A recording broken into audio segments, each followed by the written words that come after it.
Sipoto Alcalala, Princess Kalaunio Tonga, Princess Naitakala Tuku Aho, Princess Puleo Tonga, Princess Salote Mafleo, Pilore Tuit.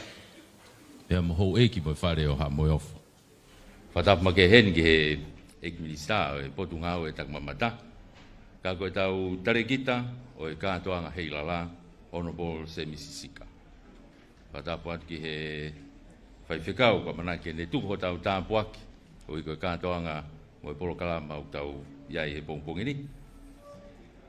Iai e whakatapu mawahea doi be, o hi koe Miss Heilala, Lolo Tonga, pe foki o tau heni pe mo e Miss Pasifiki, Miss Heilala Samuels, tau heni tal fifia ki Polo Kalapa. Kau whine mui, e toko honful maa wha, po nau loto toa, ke nau kau ki Miss Heilala o e wanoa wano, e foki e tau kau whakamau, kātoanga e raki kātoanga ini hono whamau i tau kau whirimui. Whatongia mamafa uia mautolu, pe whoke tau kau ātita, kau poupou, kau sponsor, mok mautolu ko tau peu tau kau whakataha i heni, whamafola whoki he tau ngahi live stream, mea mai kia ia tō pure anga, a te whamalo lahi. Taitari whia ki mautolu, ki he Polo Kalama, ka koe interview. Ko uraki Polo Kalama whakamau ia ni o tau kau whine mui. Ko ia, wate taitari whiwhia ka kumuto. We would like to acknowledge the presence of God amidst us this morning. The attributes have been made. Maloi lau malie, maloi lele. Honorable Semisi Sika, the Minister of Tourism and Infrastructure, also the Festival Director, Madam Chair Lady of the panel of judges, Mishka Tuifua, and judges. To the Miss Heilala, Sosiana Tamoepeau, Miss Pacific Islands, Ailava Samuels, our beautiful 14 contestants for Miss Heilala 2026. Former Miss Heilalas and contestants who are amidst us this morning.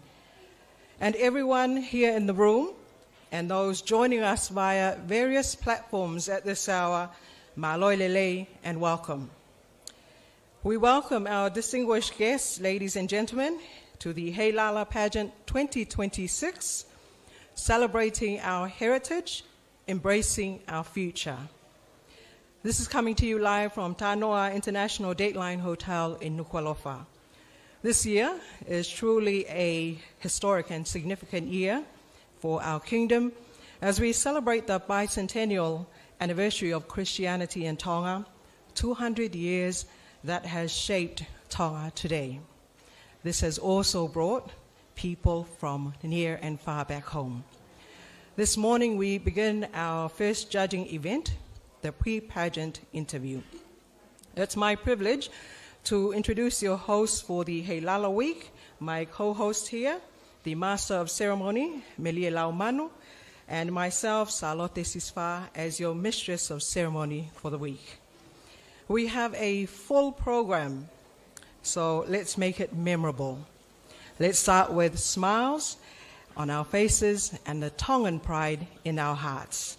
To open our proceedings, I would like to now invite us all to bow our heads as we call on prayer to bless this event and the week's event. Our prayer offering for this morning, if I can kindly call on Bishop Kalapa from the 2nd Ward of Papua.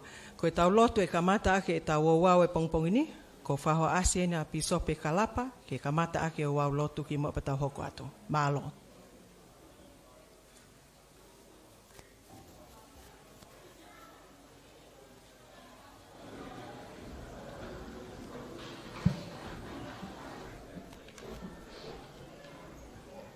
Tamai, ono i ka ea, ki roe ngutu o kulea, ke tālai langi, mo nge ia, e awhiona.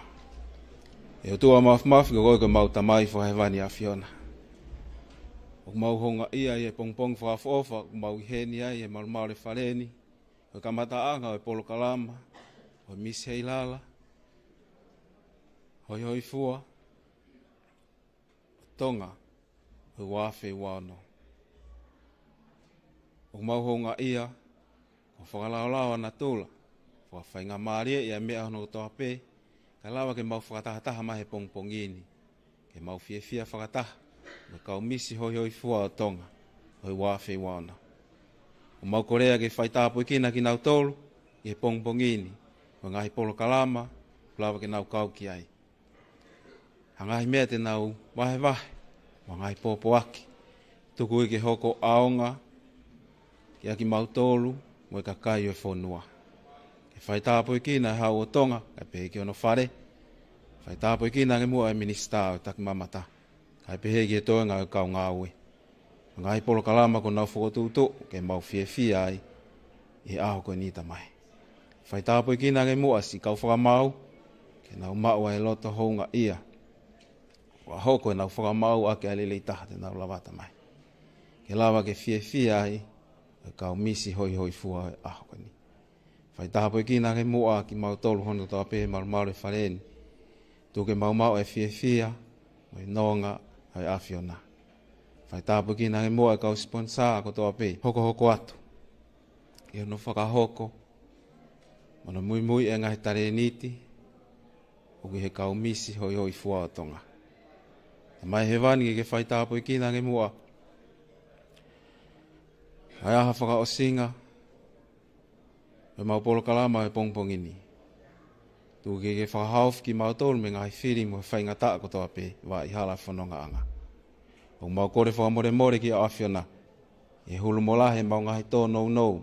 Ma mau whakawhotunga kai hoa mo tau. Whakamore ki mau tōlu. Ko lotu o kou whai. E huafa top tapo si su koe kalaisi. Amen.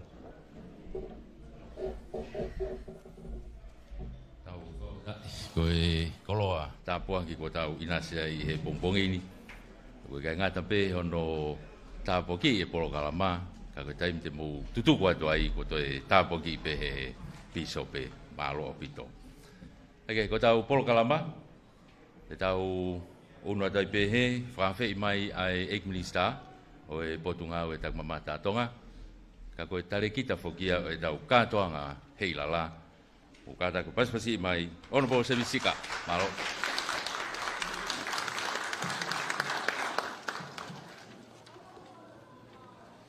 Moment, I would like to invite the Minister of Tourism and Infrastructure and our Festival Director, Honorable Semisika, for the welcoming and a thank you remark for you.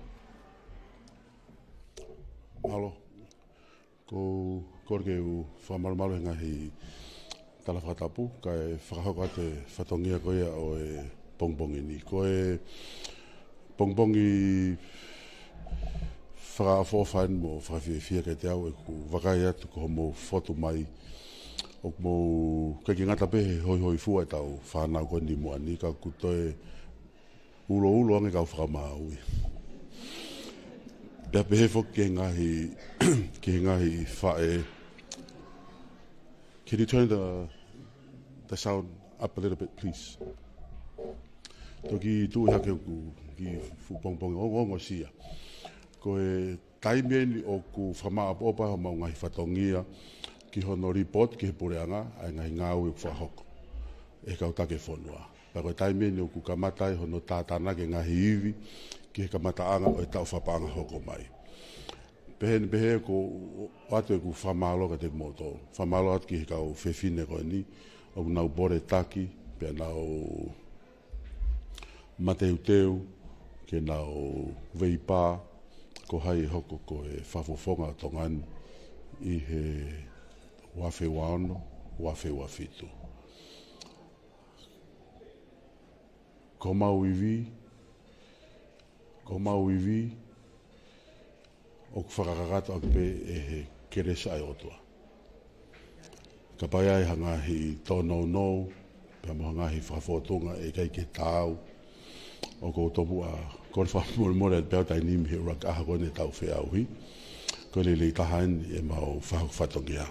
Ko le lei tahani e mau whiriwhiri ke nau hoko, e kau whamau e toko nima koni. e nau whakama opo, ko e tau ola a whangatuku ia he hiri ai kātonga koe ni. I he wike ko osi, na e whakapāsia tai pachet koe na e whonua. Ke vahe iwe whonua ke ngahi potu ngā ue ai pureanga, ki hono tauhi, pia mo hono tokangai ki tau tō.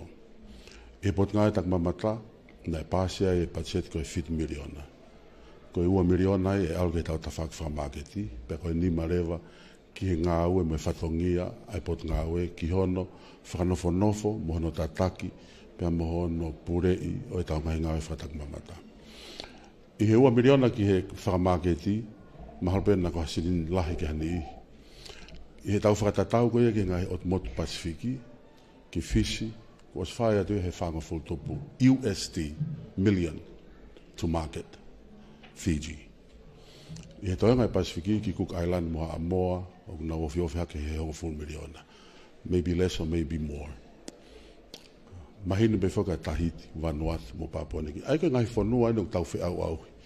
Time ko toa pe o ku fie wholaua mai ai ha taha i Iulope, e Sia, pe ko Amerika Tonga, pe ko hawhitu pe i mamani, ai tahi Pasifiki, ko whewhitu te nau alu ki ai. Tau 1 miliona, kai hongo full miliona e toa ngā koe. Ai ko whamalo at kuhi, ko ki motolu kai ngā tonga. Ko konga lahi e tau tolu hen ko kai ngā tonga.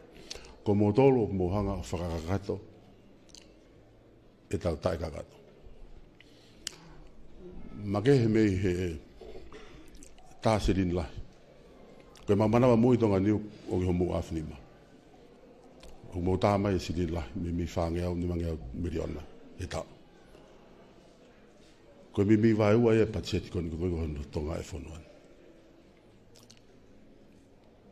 Pēne pehe koe mau ki iwi whakamāketi e whakangata begi he 1 miliona. Ko hae mea e 1 miliona e whai ke au hi mo e whanoa miliona, mo e uanoa miliona. Aia kupau ke mau ngā ue mate aki tuiaki, ki hono tuaki atu e whonua. Whakarelei e fu whonua. Whakarelei e destination. Build and develop the destination. Build public facilities, tourism infrastructures, upgrade the products. Ko homo lava mai, ko mo toru ia mo whakaau e 1 miliona, ke ofi hake he 2 miliona. E ko whamaloa te te mo toru. Ma ke he me tau i hen koen ki whahau ka pau. Ko whenga maari en ke te au ki whamaloa atu, ka tarot whita ki mo toru mo ai waha mai me muri. Ko e o mai, ko e kau, ke o mwhanau ke o mai, kau he prohalama. Pea mo whok mai ki ngahi whanua topanga. Ko e ongo whanonga o mai ki he motoan, ma wongo sia he whotu, ko ki pachetu o mai ki hui ki he lau lawe e toko tako toa. Lawe pehe he former CEO e tak mamata, lawe katoa he nihi koe ni. Ko Joey and Lise and Atolo Make and Verna, they've been judges, they've been judging over the past years, and paku nau ilo i lelei ho tau iwi, ilo i lelei pehe o MC. Aia koe konga lahi koe o kulele at koe he pongpongini, kai ke ngata pe ko hon whaloto lahi ka koe whamalo mo whakahonga. Ko hia ko homo kau mai. O mai e tunu tāka whakanonga, mau o ngoi, neongo sisi o tau iwi, tau whaamfo ke aie moe, ka koe fo ke malawa, he ko tau iwi o kui tā whaki e taha. Koe te ke hen me tau programa tanuhala. E bot ngāwe, ko tau pachet tanuhala, koe hongo 1 miliona.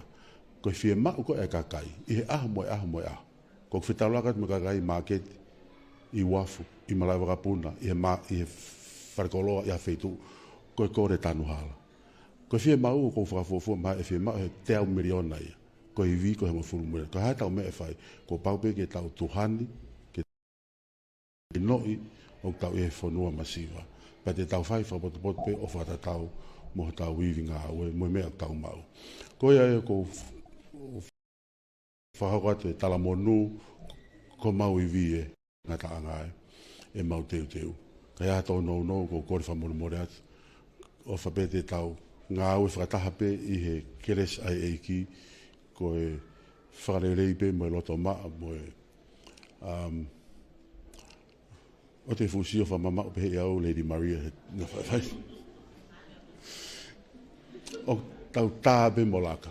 o se nge ta mo ta o pe ngahi loto mamahi ka tau ta be molaka ko ia ko talamonua ke ka fefine hoi fua ko ni na mau kamata mai ake amanak lele ko ni I ko to ko ha me muri ne ma o vai o to lai ko ni pa ko hange ko ke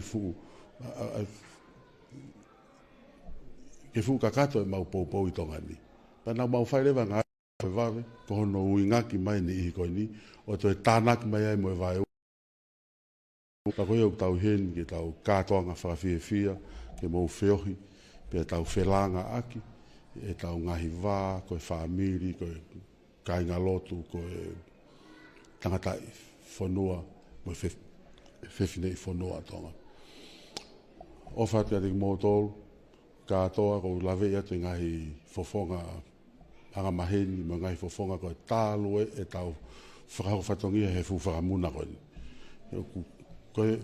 ko ngongo si a pe mo hela ia ko ki hataha e aha ni monu ia o ku whai matea ko toa pe ake o whafonua ko Lady Maria ia pe mo Charlotte Lilo ko tau e nie tolongo fulu ko kamata mai ko he wiki Heilala o siko fok mai ko mi Hawaii mi ha ko hape ko le holo kau holo he kau helpa ko ni foto to wa o pe ko ni ko hok ko kau taki o festival ko ka kai na no wa o mai o as mai ai mo ni ko mepa mo ot mi San Francisco ma lo fe lau o mahen ka te ko ke puri pe un ka te o mo ngai fe lau mo ngai ngā ma te aki ko ngā o ka lo se fai mon former contestants ai ko ni ko ni and then I'm happy to see Caroline Makakaufaki, one of the former contestants back in 20 years ago or so, yeah. But go look forward, ki he loaki, pa mo ni ihi o ka former contestants and former Miss Heilala, I he weekendi, ko ta we tolongo futup Lady Maria e tau whea mai mo whanau ko ni pa ku tau mahene lei, I he tau hoko ko toa, ko tonga, ko langa ho tau whanua masiwa. Talamonua me ofalahi.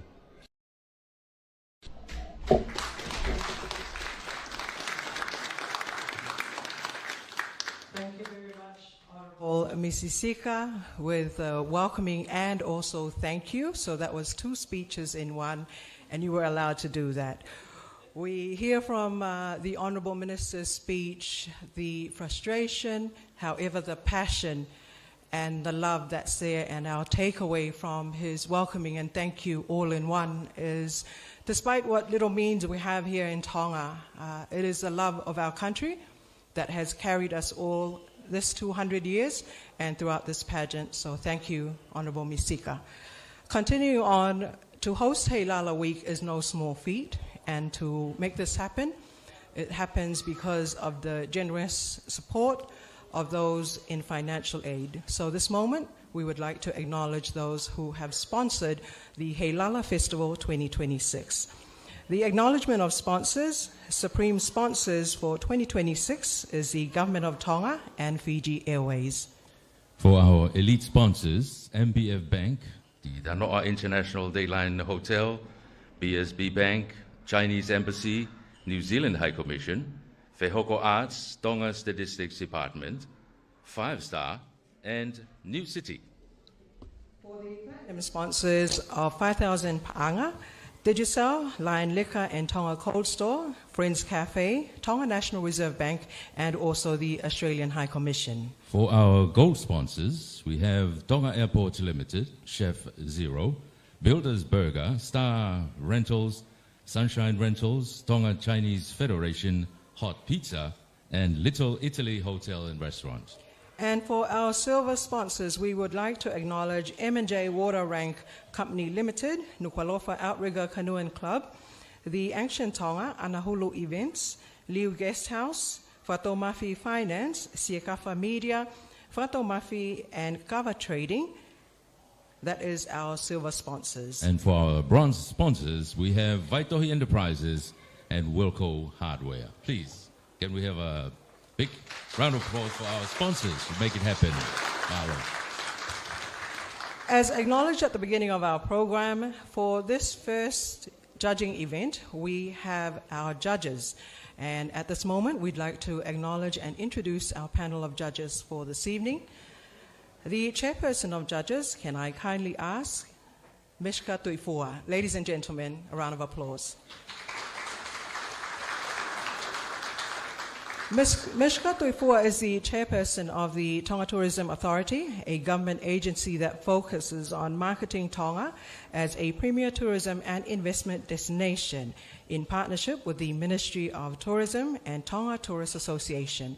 The Heilala Pageant offers a powerful platform to showcase Tonga's uniqueness through our brave and beautiful contestants, and the Tourism Authority is a very proud supporter.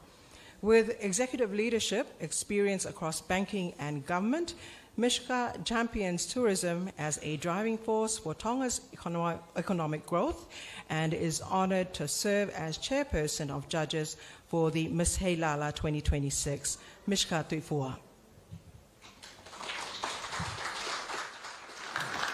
And for our 5 judges for this morning, we have judge number 1, Joey Mataere.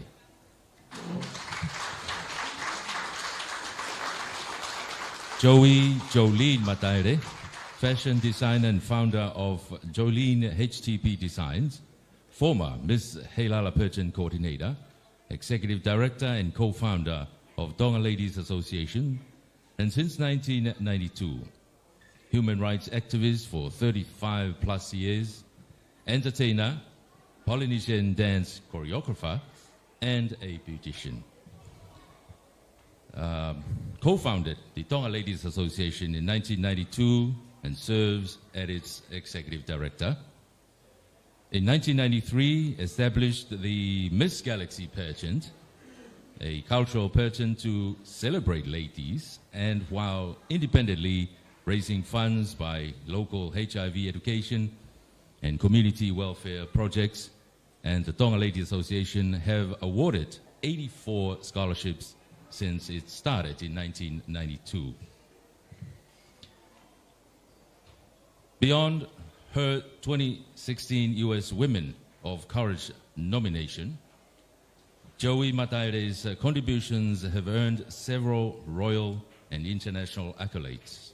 Silver Jubilee Medal in 1996, bestowed by His late Majesty King Taufa'ahau Tupou IV for humanitarian support of disability and sexual minority groups.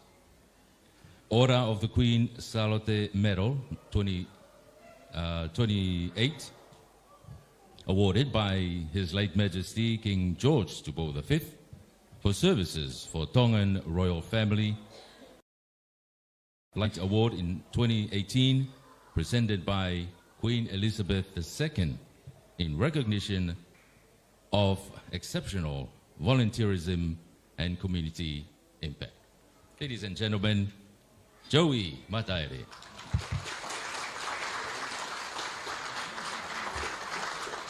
Our second judge for this morning's event, we have Liz Sullivan.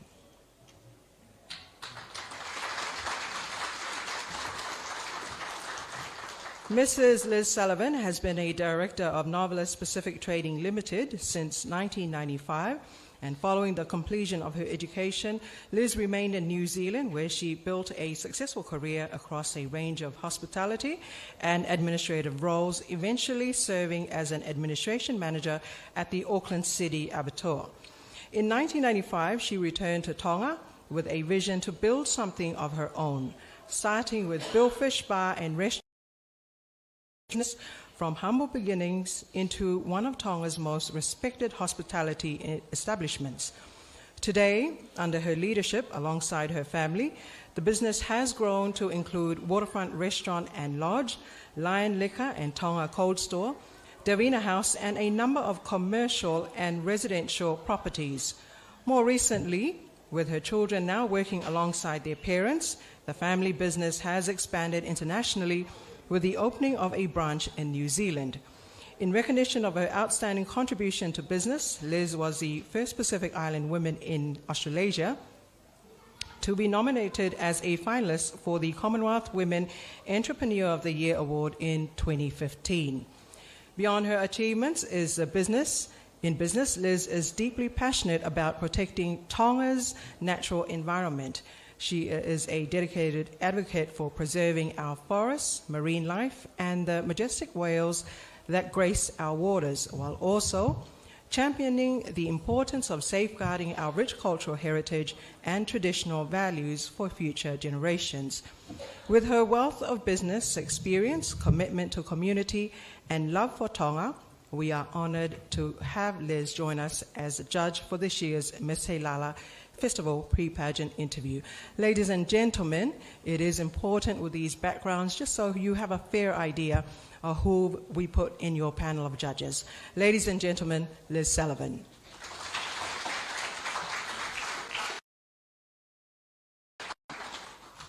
Please welcome our judge, Mr. William Takau.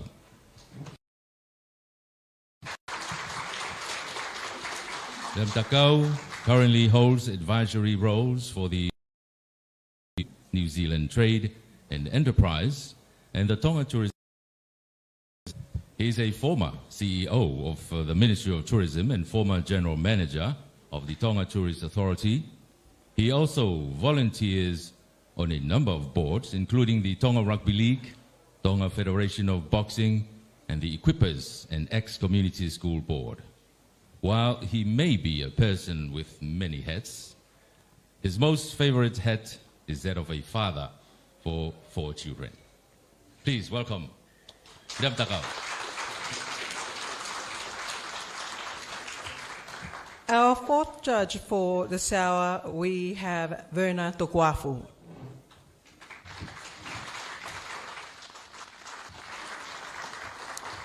Verna Tukuafu is the Pacific Area Manager for BYU Pathway Worldwide, where she collaborates with governments, educational institutions, employers, and community organizations to expand access to education, workforce development, and meaningful employment opportunities across the Pacific.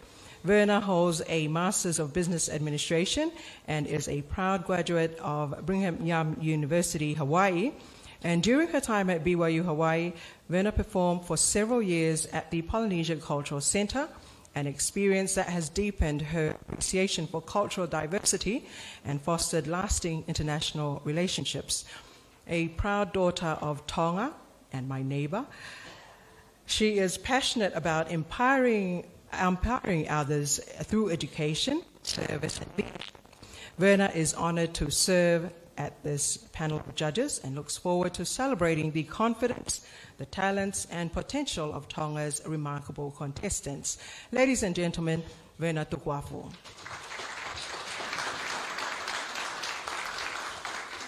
And for our judge number 5, Atolmake Helu. Atolmake is a prominent Tongan educator, musician, and senior lecturer in music at her Atenisi Institute in Nuku'alofa.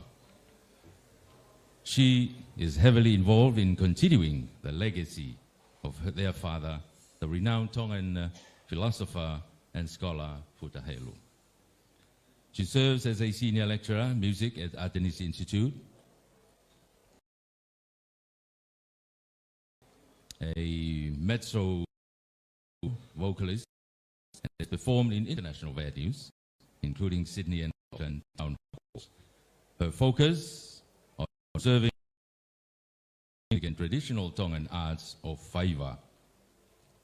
She has also served as the Institute's Vice Chair. Please welcome Atolmake Helu. And lastly, for this panel, I'd like to introduce our scrutineers for this morning's program.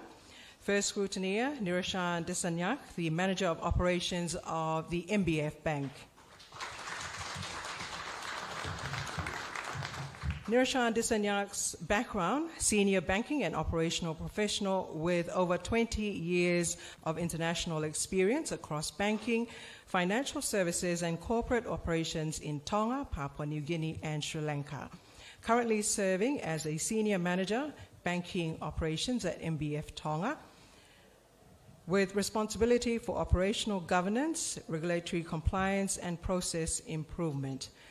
He started banking career with HSBC in Sri Lanka in 2005 and has accumulated more than 15 years of banking experience across leading institutions including HSBC, Nations Trust Bank, National Development Bank, Union Bank of Colombo PLC, and MBF Bank, complemented by senior executive roles in Papua New Guinea.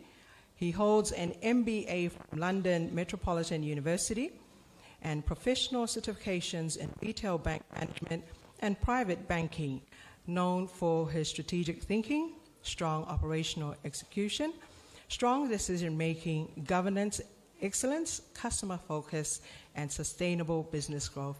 Ladies and gentlemen, we are in the good hands of Mr. Nirashan Disanyaki. And of course, last but not least, our second scrutineer, Pateri Vairea.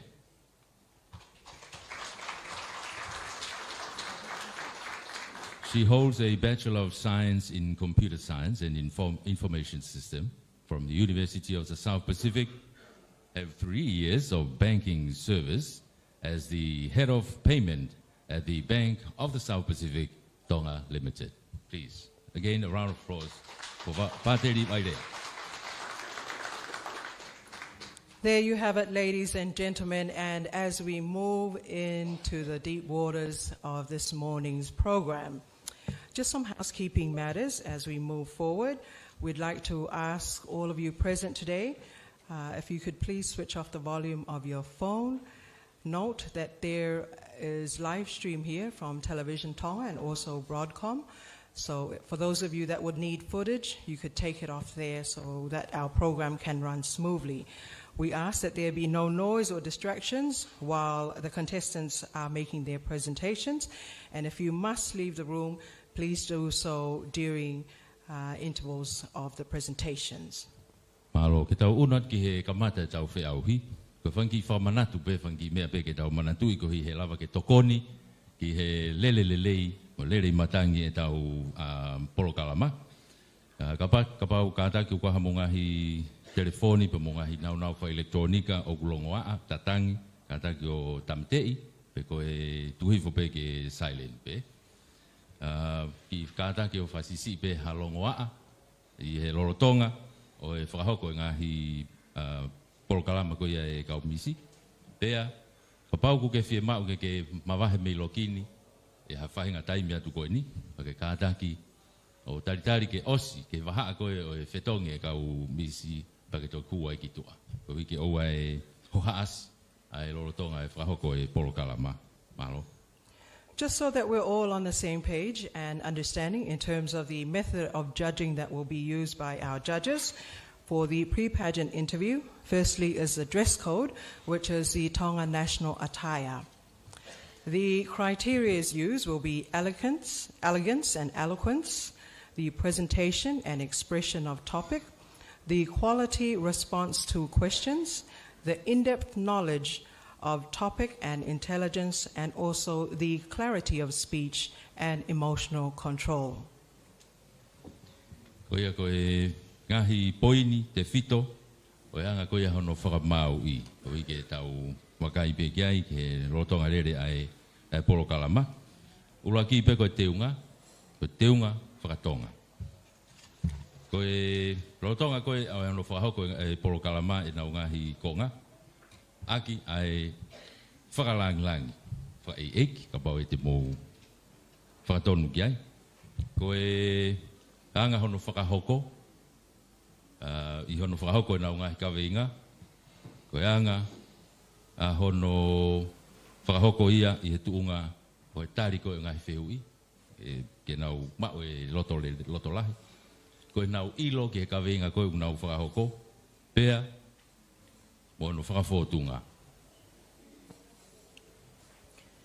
This category, please note, is judged on the contestant's overall presentation.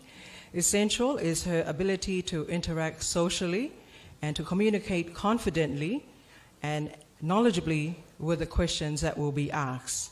Contestants will be given 5 minutes for their presentation, and during which they'll be asked at least 2 questions by at least 2 separate judges. Ko e ngahi ka venga ko nau whakahoko, au ke nau whakahoko aki ai loto lahi, pea moe loto fia. Whalugu fuan pe ki ai. Pea o kuange nau tak minite nima ke whakahoko aki e nau polokalama. Pea i he taimi tatau pe e toi hoko atu moe whehui e ua, me he ongo whakamau ke kehe pe e ua. I he ka venga ko iau nau whakahoko. The scores from the pre-pageant interview and the onstage interview will be combined to determine the recipient of the Best Interview Award. Each contestant has 5 minutes once again for the interview. The first bell will signal 30 seconds remaining. The second bell marks the end of time, and the third bell indicates you are 15 seconds over time. Ko taimi. Tukuanga tukoe ke whakahoko aki ai e nau presentation ko e milite nima. Tā turewa ki whawhangu whakatokanga he toe se kone tolu noa. Tā turewa ki whawhangu i he kakato taimi. Tā rema ki whawhangu ki katolu, mahino rewa iau ke owa ke se kone taha nima. Ka koe interview koe ni, e tānak whakataha ia mo interview koe he pōwhainolo, e tō whakamaka whakalufua ia ki he pare koe ki he interview le reitaha. There we have it, ladies and gentlemen, and also contestants. We've set the tone for this morning. Without any further ado, I would like to now call on our first contestant who will begin with us. And of course, you note they have all pulled the topics that they will be presenting on and which the interview will be based on. Ladies and gentlemen, our contestant number 1, Ms. Taliki Fisi, Mele Kafatu Wilingia Malafu, and her topic is on sports.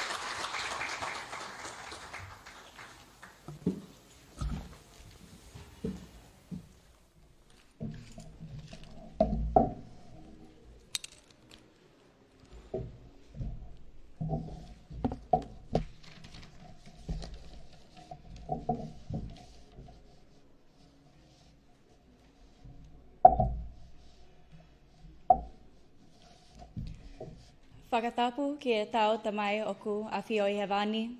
Whakatapu ki e ne a whio tupo ono. Moe hoi ki hono katoa. Whakatapu ki e kau whakamau. Whakatapu ki e Heilala Committee. Whakatapu kaunga Heilala Competition moe nahi tuanga hono katoa. Oku tunu ke whakatapua. God is good. All the time. Good morning. My name is Mele Kafuatu Vilinia Maafu, and I will be discussing the role sports has in our community. Sports are not just an organized, competitive, physical activity. It is a way of life. Participating in sports allows for a healthy lifestyle.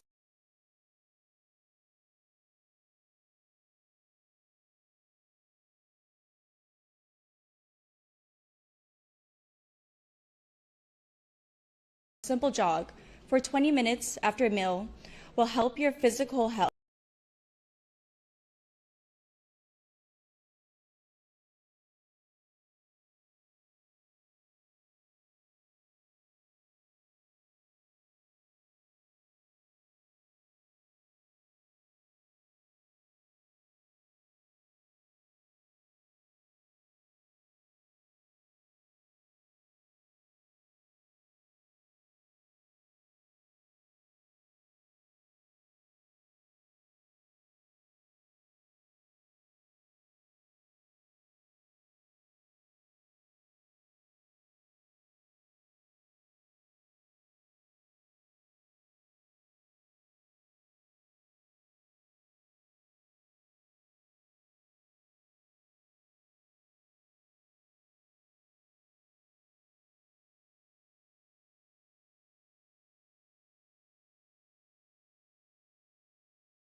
read your Bible, pray every day, and you'll not only grow physically, but also mentally, and most importantly, spiritually.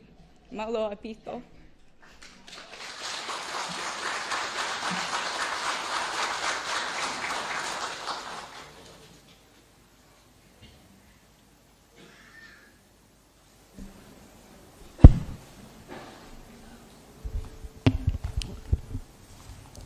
Thank you, contestant number 1. Meleka Fo'atu. How are you enjoying the weather here in Tonga? I'm loving it. I'm from Arizona, so I'm dealing with the hot sun all the time. Fabulous. My question is going to be totally the other side of reading the Bible and grow. Okay? All right. How can we encourage more young girls in Tonga to participate in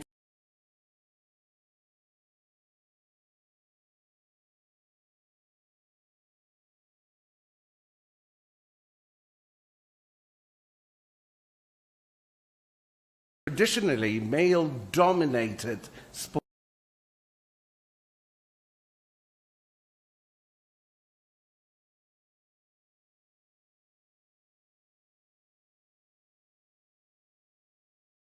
On our family and God. So if we often pray and just reach out and lend a helping hand, but also to have the rugby players have a helping hand with the young women and teach them a few moves and just offer a word of encouragement, we can. Thank you.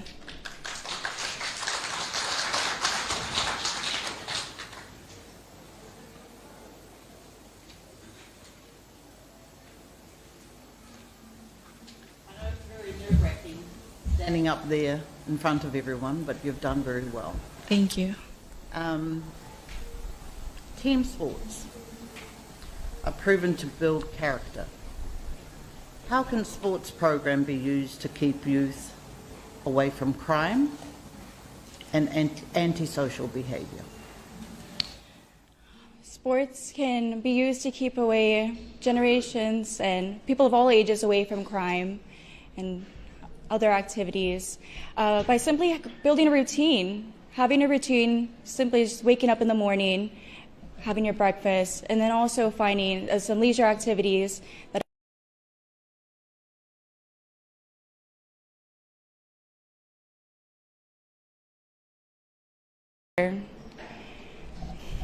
putting your time into other things and keeping yourself busy. Thank you.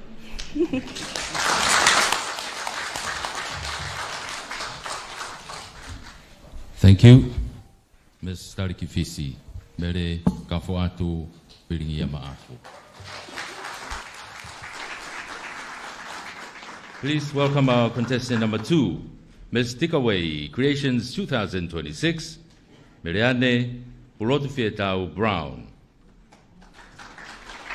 Her topic is on domestic violence.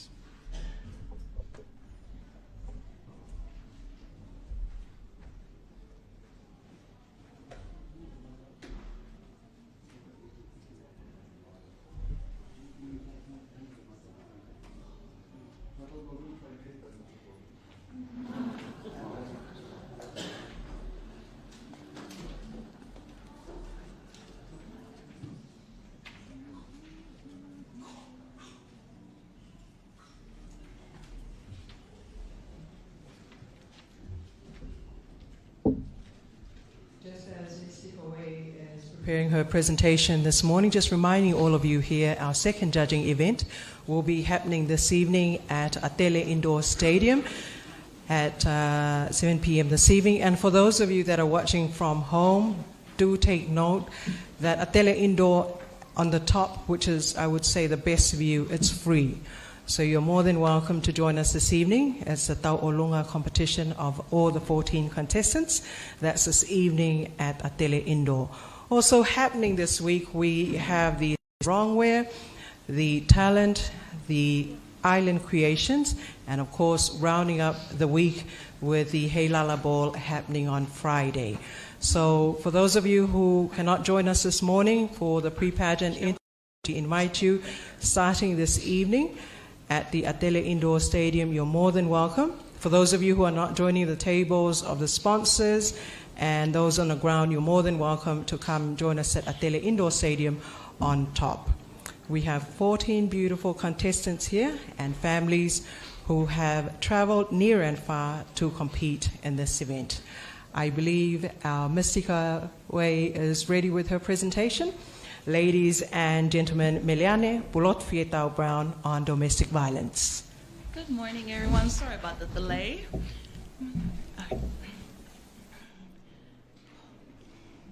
Tapu mo o toa au ne awhio I ha tau loto ngani. Tapu mo ka inga kotoa. Tapu ki he sola mo e vungani. Kai ata ki a te au ke whakahoko atu ai leani. The topic that I was given is on domestic violence. Tā me whakamamahi I api. As Tongans, we are a people founded upon ofa, love, whakaapa-apa, respect. Tauhi wā, nurturing relationship. Tui ke otua, faith in God. The values shape who we are as people and how we care for one another. These values guided our ancestors for generations and were reflected in the leadership of Her late Majesty Queen Salote Tupo III, whose life continues to inspire us to lead with humility, compassion, and service to others. There is a Tongan saying, "Ko ofa mo whakaapa-apa, ko makatuunga ia, o nofolelei." Love and respect are the foundation of peaceful living. Yes, today many of our mothers, daughters, sisters, children, and even fathers and sons continue to suffer behind closed doors. Domestic violence is not simply a family issue, it is a national issue. It is a human issue. Domestic violence is any behavior within a family or intimate relationship that is used to harm or intimidate a person. It can be physical, emotional,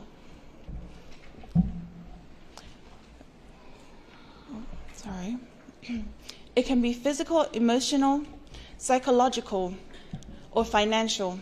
At its core, domestic violence can take away a person's sense of safety, dignity, and freedom. Earlier this year, our nation mourned the heartbreaking loss of a 43-year-old mother of 4 from Wava'o following a domestic violence incident. Our nation prepared to celebrate Mother's Day. 4 children instead faced life without a mother. One act of violence changed generations forever. Sadly, this tragedy is not an isolated incident. According to Tonga Police, 767 domestic violence cases were officially reported in 2023. By 2024, the number had risen to 865 reported cases,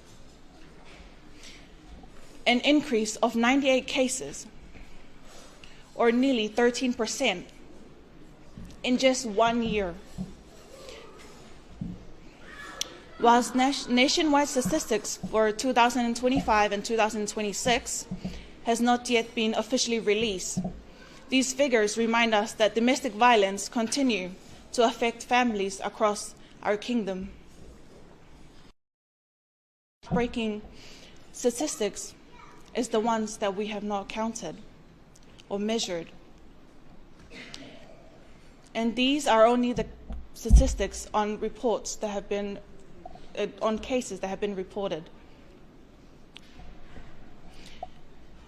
Many survivors never come forward because of fear, shame, financial dependency, concern for their children, or pressure to keep silent. Behind every statistic is a face. Behind every number is a mother, a father, a daughter, a son, a child longing for a place for peace within their homes. Yet despite these challenges, there is hope. Across our kingdom, organizations such as the Women and Children Crisis Center have become a refuge for survivors of domestic violence.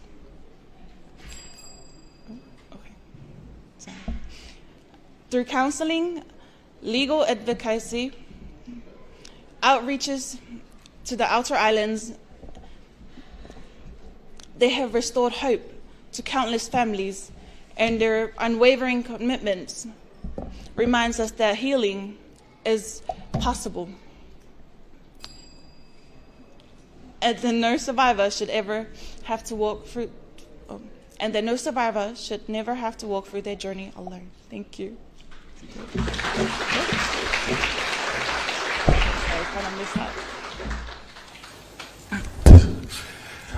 Thank you, Ms. Tikaway. My question is, if a close friend confided in you or shared in you that they were experiencing domestic violence, what would you do to support them?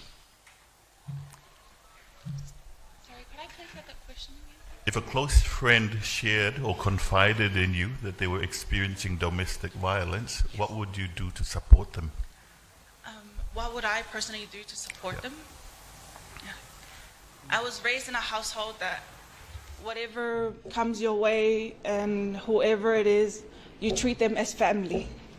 And I'll do my best to support them. And luckily here in Tonga, we do have organizations that are here to help them as well. For example, like I had mentioned in my speech, the WCCC, the Women's and Children Crisis Center. They've got organizations and they've got safe houses ready to help with everything as well. And for me personally, I'll hear them out. I know that most of us just, especially going through domestic violence or going through some difficult times, they just want to be heard. And yeah, thank you.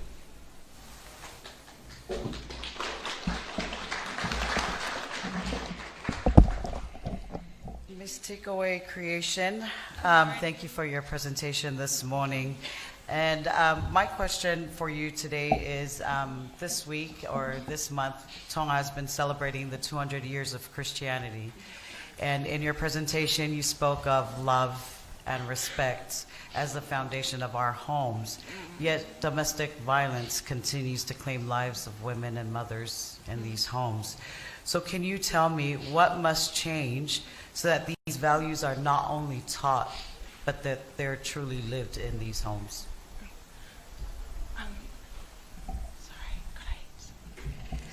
What must change? What must change so that the values, the respect that you talk about in your presentation is not just taught in the home, but is truly lived? What must change? In my own opinion, the thing that we should look at mostly would be we must teach our children that home is your first school. And you should also teach them it's also your safe space. It should be the place you should feel the most safest in. Like for most children, especially in domestic violence incidents, they don't feel safe at home and they try to find it in other places. But with these things, we try to advise and encourage them, teach their kids young because they are the future generation. Yeah, thank you. Sorry.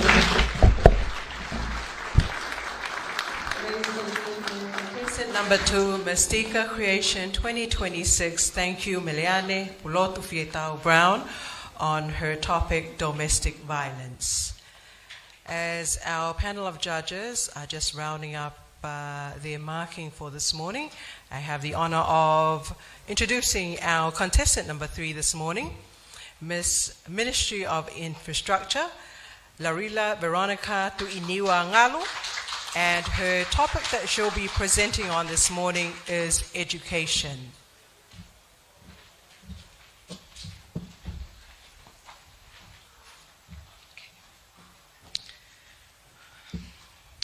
Tulo atu. O ko kole ke hufanga e whatap ko o tono whaki, ka tā ke whahoka tō glea e ka winga o ako i helea Whapritania. Ko ka winga, ko ako, ko mama ke ka hao tonga.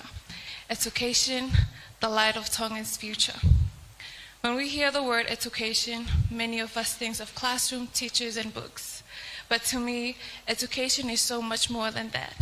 Education is the little girl who wakes before sunrise and walks to school carrying dreams that are bigger than her circumstances. It is the sacrifice of her parents who work tirelessly so their children may have opportunity they never had. Education is hope. This year is especially meaningful as we celebrate 200 years of Christianity in Tonga. It reminds us that our nation's journey has always been guided by faith and knowledge. More than 150 years ago, our beloved King George Subo I found inspiration in the words of Hosea chapter 4, verse 6, "Ok au hahoku kakai ko masiva ilo." To him, this was more than scripture. It becomes a vision. That is why he gave our people a constitution. That is why he made education free and compulsory. Because he believed that the greatest wealth of a nation was never its land or its resources. It was its people. His vision for Tonga is beautifully reflected in the 5 guiding fingers of the hand. Lotu, our Christian faith. Ako, education, leading us toward wisdom and opportunity. Whakalakalaka, progress and development. Tukufakaholo, our cultural language and tradition. Tawataina, our independence. This principle are not only the legacy of King Tupo I, they are the foundation upon which continue to stand as Tongans. We know that education does not begin at school. Ko api ai uluaki abiako. Before we ever learn mathematics or science, we first learn respect, humility, service, and faith. We learn what it truly means to be Tongans, because education is not about filling the mind, it is about shaping the heart. It is about today. I believe King Tupo I's vision has been fulfilled in remarkable ways. Tonga has produced an extraordinary number of highly educated people across the world. They are living proof that the seed King Tupo I planted generation ago has borne fruit. Today, our challenge is no longer a lack of knowledge. Our challenge is ensuring the knowledge continue to build Tonga. Many of our pride mind leave our shore because opportunities overseas often greater recognitions, better career pathway, and the chance to fulfill their skills and expertise. This is not because they love Tonga any less. It is because they are searching for opportunity to fulfill the potential that education has given them. Perhaps the questions we must answer now is, how do we build a Tonga where our educated people can return, thrive, and help build the nation they love? As Ministry of Infrastructure, what does infrastructure have to do with education? To me, they're inseparable. A child cannot learn in a classroom destroyed by a cyclone. A teacher cannot reach school if a bridge has collapsed. A student cannot succeed without school and resilience communities. Every school we build, every road we improve is an investment in the future of our children. At the Ministry of Infrastructure, we build with concrete and steel, but more importantly, we build opportunity and we build dreams. This year theme is celebrating our heritage, shaping our culture. To me, there is no greater way to celebrate our heritage than by honoring the vision of King Tupo I. And there is no greater way to shape our culture by raising a generation that is educated, compassionate, humble, and proud to call Tonga home. Because education is not measured only by degrees we earn, it's measured by the lives we change and the community we strengthen. I dream of a Tonga where our children free to chase their dream around the world, but always know they have a home worth returning to. A tonga where knowledge does not leave us, but comes home to build us. Because the greatest legacy we can leave behind is not only educated mind, it's educated heart. Heart guided by lotu, enlightened through wako, strengthened by whakalakalaka, grounded in tuk whakaholo, and protected through tawataina, so that every generation may proudly declare, ko atua motonga, ko hoku tofia, malo pito.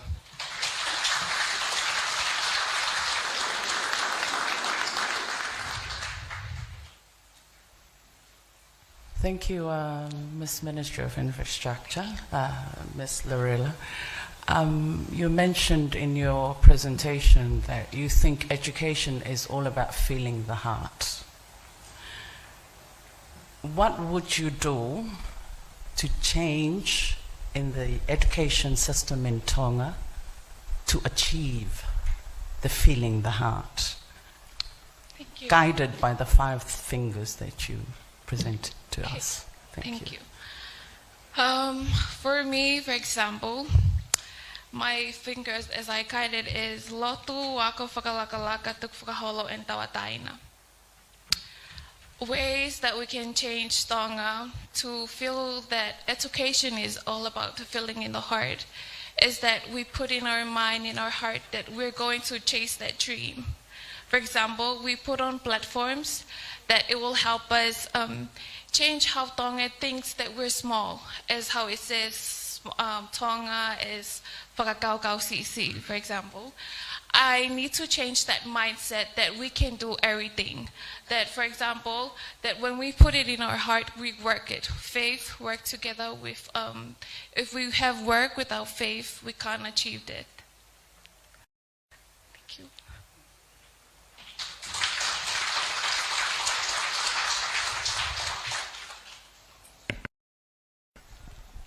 Hi, Lorilla. Hello. Are you nervous? No, Don't be.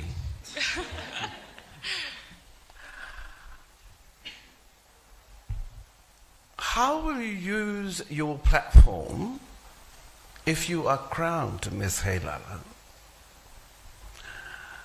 to advocate for stronger integration of vocational trades, digital literacy, and traditional skills in our schools? Do you want me to repeat that? Yes, please. How will you use the platform? In case you are crowned Miss Heilala, how would you use this platform to advocate for stronger integration on vocational trades, digital literacy, and traditional skills in our schools? Okay, thank you. For me, if I will be crowned and be honored to be a Miss Heilala and try to help younger children to with my topic in digital or in traditional, right? For me, I will put on a platform that that will make generations be more like what's the word? Ai hame au whakaai ki nau tolo ki nau te matua ke ngai ako ke mahu inga maria ke te nau tolo ako o ka matahangi ko mention ko api ai ulua ki api ako. So if ka te tau ka mata me api ai ulua ki api ako, I think it will be more important to the generation pe mahino ke ona loto. Education is very important. I tuk whakaholo, reminding who they are, that they are Tongan, mo ngahi tuk and then when we all get it together as platform, education.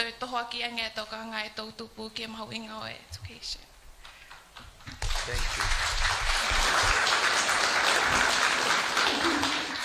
Malo Opito, Miss Ministry of Infrastructure, Lorilla Veronica Tuiniwangalo. Let's welcome our contestant number 4, Miss Anana, USA. Miss Rachel Rian Reed. Her topic is technology.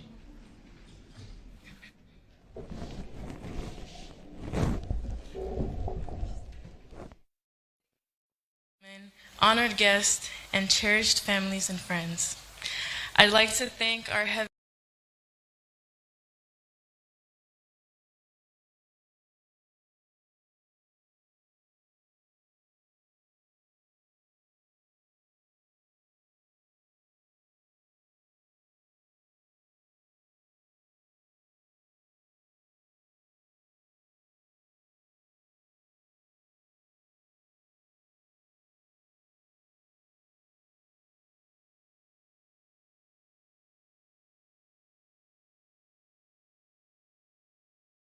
of educational resources for our Tongan youth, advance Tongan's healthcare, and give our local Tongan businesses a platform to market for themselves.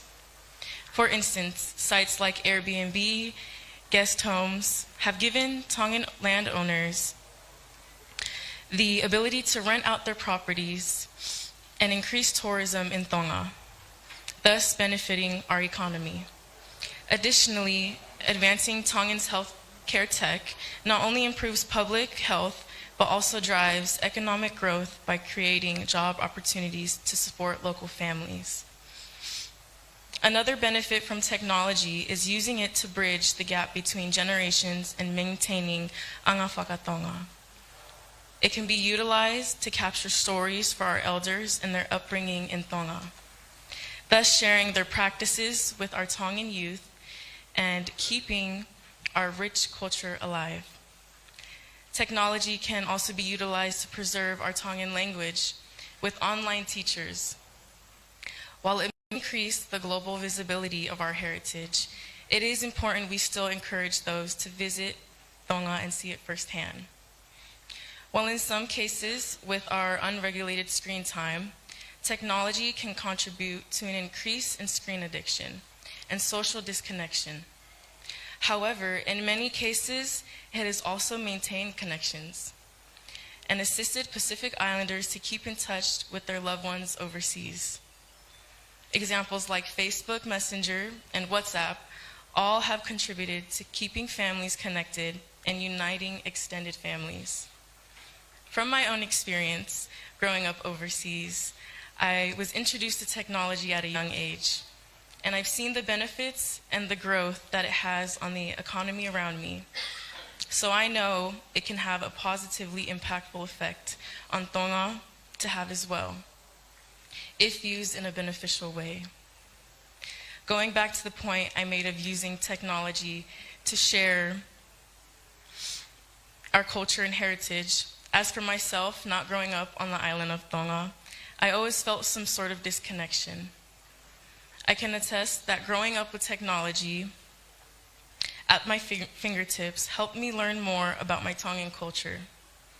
It also gave me a peek of what home looked like and allowed me to feel close to my heritage even through a screen. This motivated me even more to come and see Tonga for all its beauty for myself. Through social media, I've been able to see streams, just like right now, videos of family, the beauty that is posted for tourists, and the grace and significance in religion that Tonga has. As for the last remaining monarchy in the Pacific, technology can help not only promote, but share the story of the friendly island, which I had with others growing up. In summary, technology's connectivity serves as a stewardship. To be utilized will provide itself as a community blessing. There is a saying that everything happens for a reason. I do believe that we are blessed with new opportunities and given tools to help us access these blessings awaiting. It's truly how we proceed to access and use it that can determine the positive outcome and that can be connected to technology for Tonga. Mahalo pito.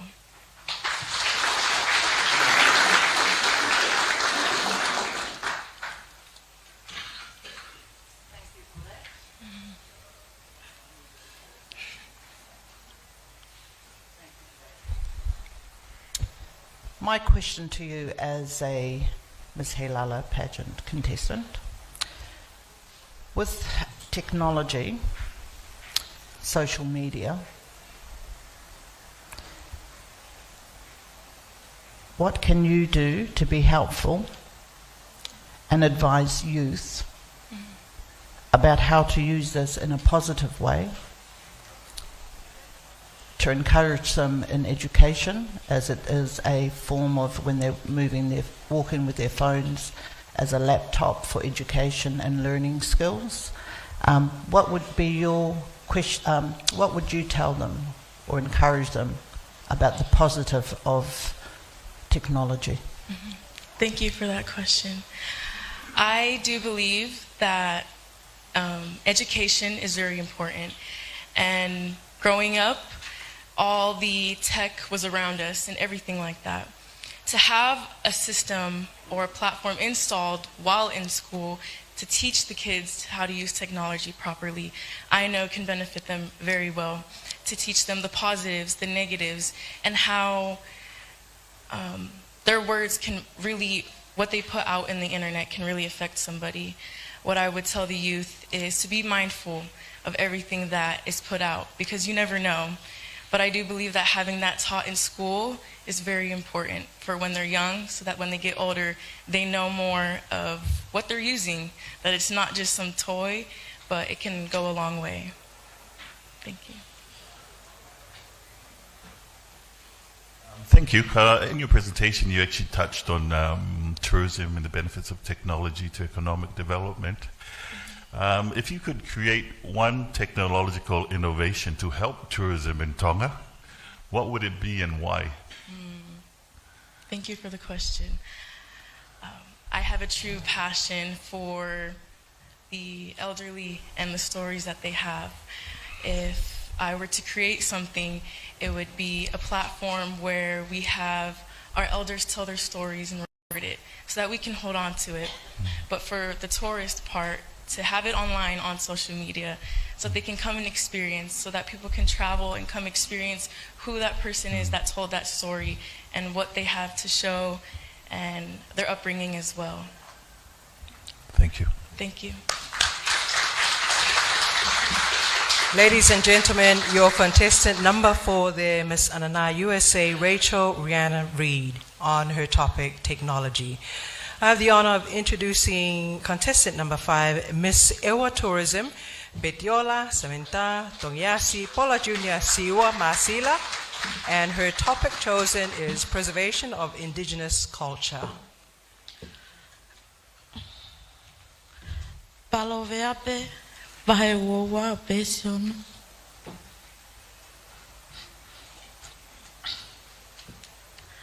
Hako ia tamasi I halau totonu. Kene aluai. Pea kane motua. Ikai tene mawahe. Mei ai. Malo lelei ko kingoa ko Petiola Samantha Tongisia Paula Siwa Masila. Oko whafofonga e atua e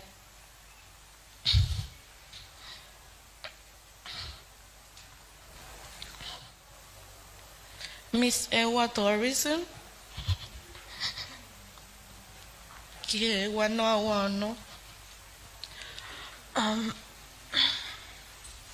foi mea ni koe ki toi pau ua koe ko tangia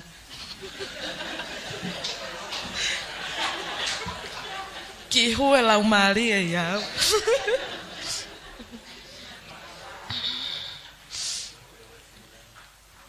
Kore ke hufanga ngai tala whakatapu kua oso no au whaki. Ka ata mo o ke ulawe at ke kawenga nai. Whai ke ai a ahoi ane nai. Aia ko kawenga pehe. Preservation of indigenous culture. Preservation ko no uhinga te whakatonga te koe ke whaasai e rea whakapalange kau ewa. Aia ko no uhinga koe malu I tau hi ke malu pea paasi ke puke mao. Ko intinin mea pehe I rifia.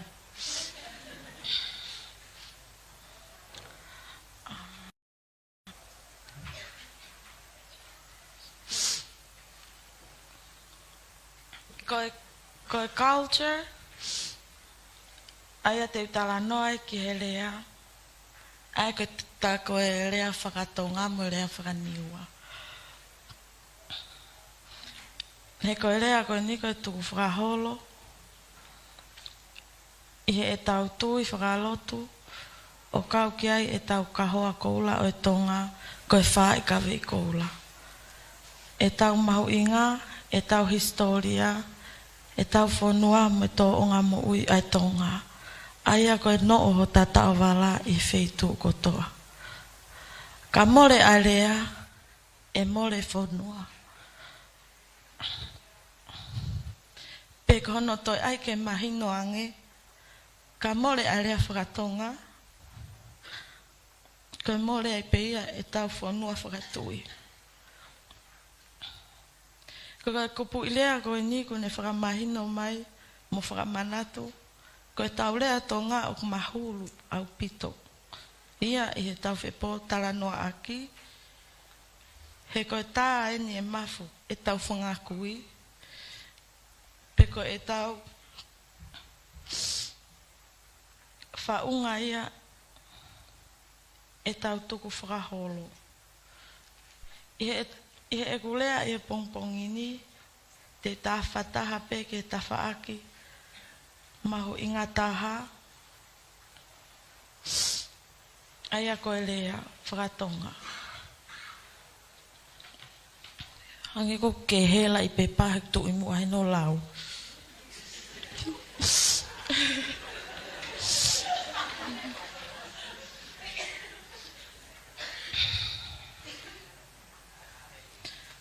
Koe lea, koe whaunga pe koe tupu angaia e tau tuku whakaholo. I he lea, ko hono pāsi a oi ilo, pe koe knowledge, e tau whangakui ki e whangamoko puna, aia ko koe pia moau. Through language, we express respect, love, and our identity as Tongan. Koe rea tonga, koe koloa mahu inga. Tau ngata I he kwaito ilo hoko atu ko ngalo me ai.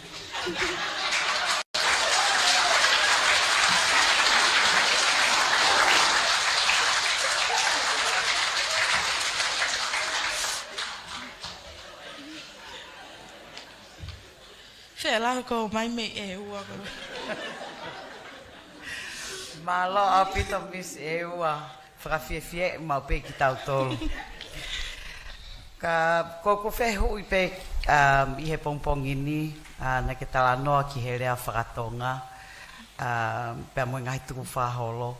Ka tau ilo I pe alpe taimi moe al moe whakalakalaka ai whonua koe ni. Te ke lava o tala mai pe koe haha whaunga te tau lava tau himau ia e tau rea whakatonga moe tau ngahi tuku whaholo. Ka tau teu pe whehangangai moe ngahi lili o e kahao.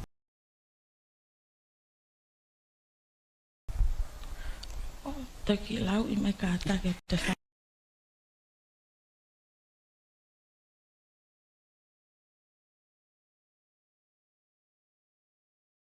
Tau ngahi tuku whaholo. Ka tau teu I pe mo e tau tau tupu.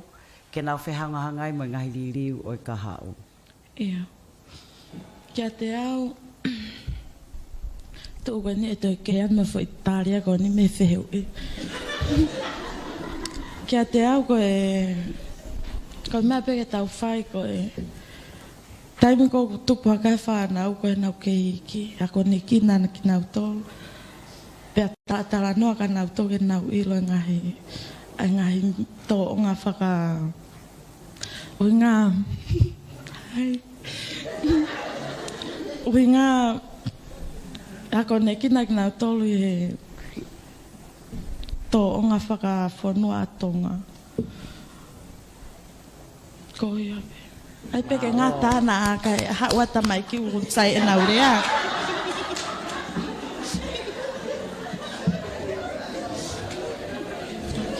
Malo e. Miss Tourism. Oh, I love you so much. Ko ki whehu I pe. Ko e hae whatongia o tourism ki hono puke puke mo tauhi ke malu ai ngahi nau o e tuku whakaholo mo tau e o ko whakakau pe ke whehu I ko ia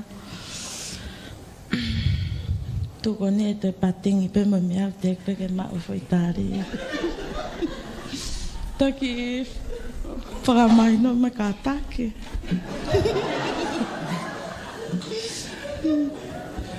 Tau pepe o kuke whahok whatongia e Ministry of Tourism e whaakoia i ewa. Ko ha a whatongia o potunga au e tak mamata ki hono puke a e tau ngahi nau tuku whakaholo mo e culture koena ki tala noa ki ai.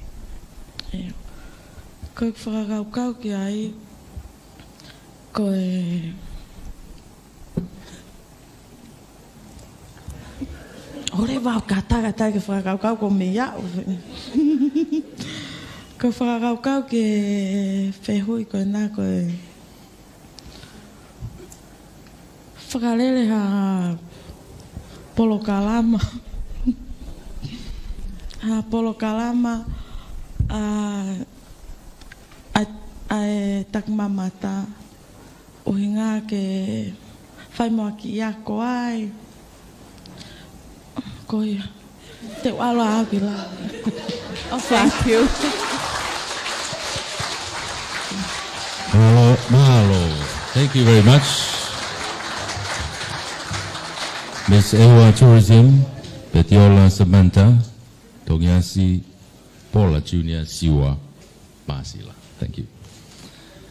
Let's welcome our contestant number 6, ladies and gentlemen, Miss SNS USA 2026, Lava Lava e Kakala Hingoa Rijo Heida Esau. Her topic is climate change.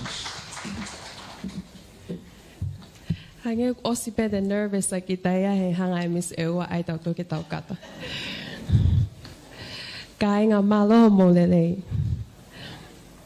Ko le ke o wha malmalu at pe i he ngahi tala whaatap ko osi hono a whaki. Ka whakaata nge mua e pai ngani. Ke whai atu ha whakalave lave ki he kaweinga ko whakau na akita ke hoa koe ni.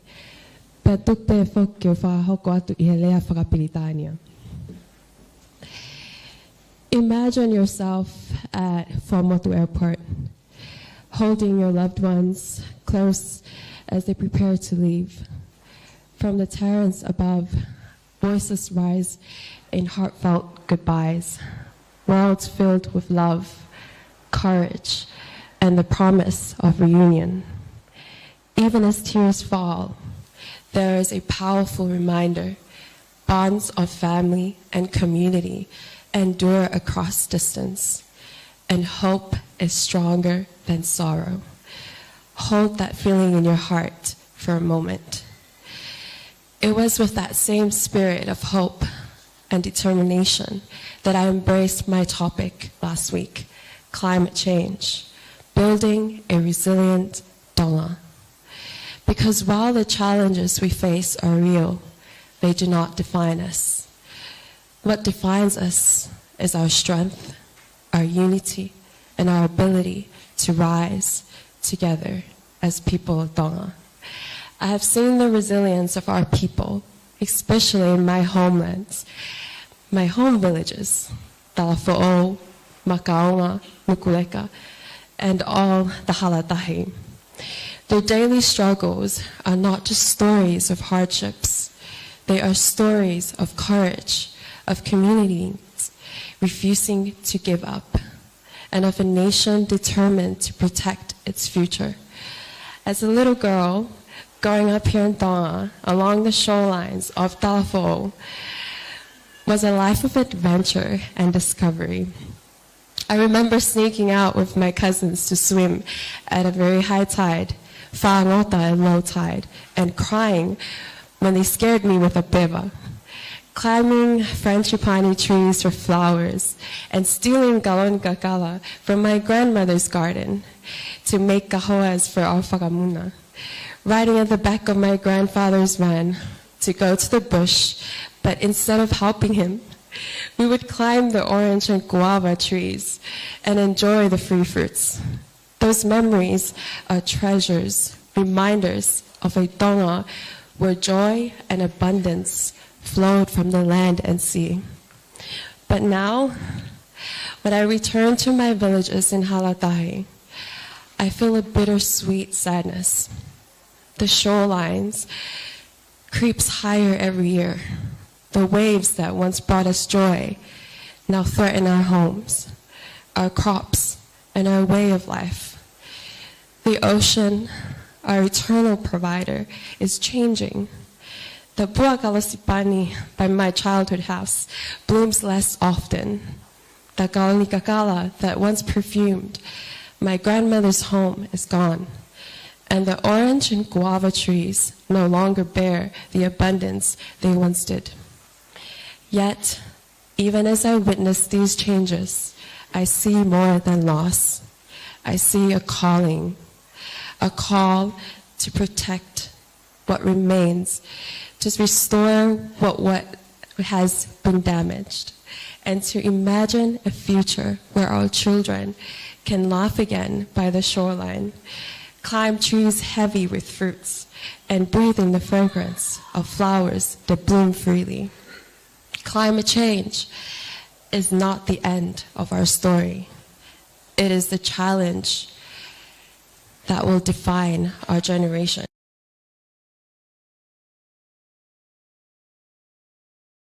Ensure that Tonga's story is one of resilience, renewal, and hope. Climate change is not a distant threat for Tonga. It is our daily reality. Rising sea levels, stronger cyclones, saltwater intrusion into our farmlands, and coral bleaching are not just environmental issues. They are challenges to our survival, our culture, and our future. But we are not powerless. We are a proud people with deep traditions of resilience, unity, and stewardship of the land and sea. Building a resilient Tonga means combining our ancestral wisdom with modern science, our community spirit with innovative solutions. Let me suggest some 3 pillars of resilience for Tonga: strengthening our communities, protecting our environment, building partnerships, and securing resources. At the beginning, I asked you to imagine yourself at the Fuamotu Airport, holding your loved ones close, feeling both the sorrow of parting and the strength of hope. Today, I ask you to carry that same hope into action. Let us commit, not tomorrow, someday, but today, to act, plant a tree, restore mangroves, teach our children the value of the land and sea, support renewable energy, stand with our neighbors. Every action, no matter how small, it is a step towards resilience. Malopito Matuafat.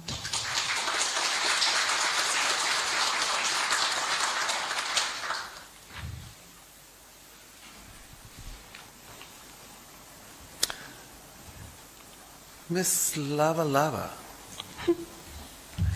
you talk about partnership. While climate change impacts everyone in our region, vulnerable groups like elderly people, LGBT community, people with disabilities, and remote outer islands community are often struggle most to access emergency warnings, right? How will you use your platform to ensure our climate adaptation plans are truly inclusive and leaving no one behind? Thank you. In my speech, I did talk a lot about working together and unity. When we talk about climate change, I know to address these issues, we cannot do it alone. And I believe in the fact that if we work together as people of Tonga in addressing the issues of climate change, using the platform to really help our people and connect with them and their perspectives on climate change, and really help them understand climate change and how it can affect their lives. And therefore finding solutions and ways to be more prepared for the impacts of climate change. Malopito.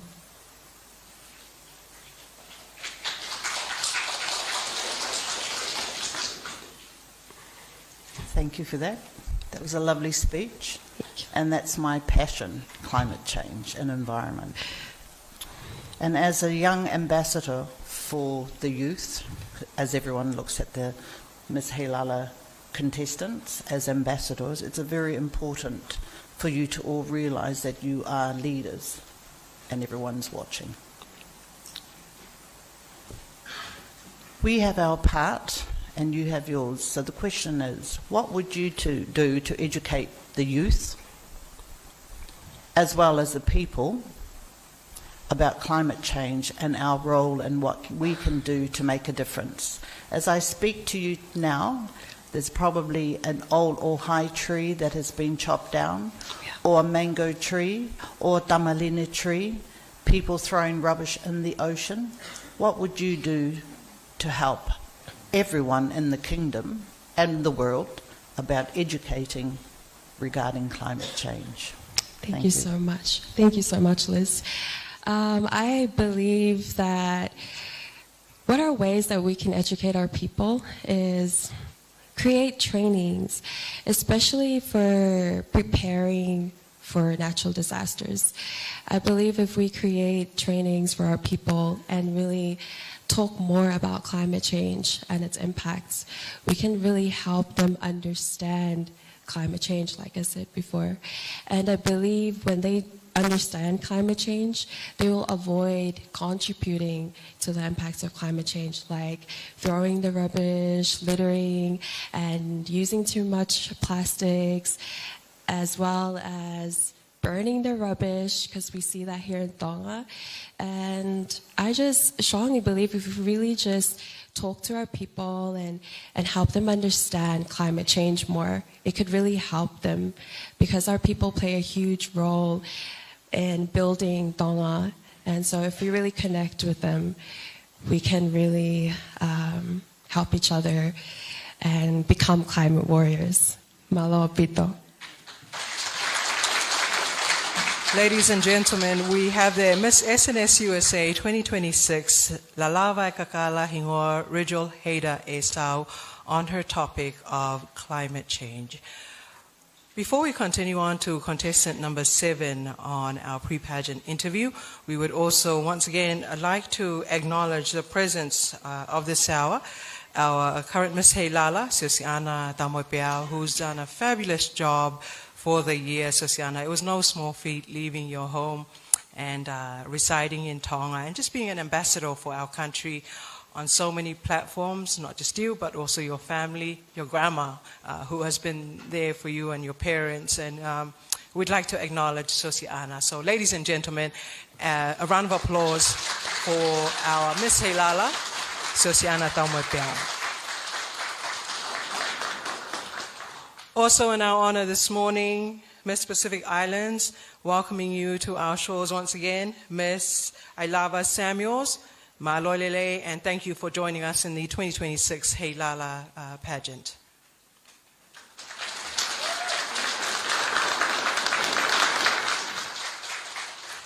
With that now, we would like to continue on with our pre-pageant interview. It's my honor to introduce Miss Hapai Tourism, Maria Stella Koinonia Kaihea, and her topic is youth unemployment.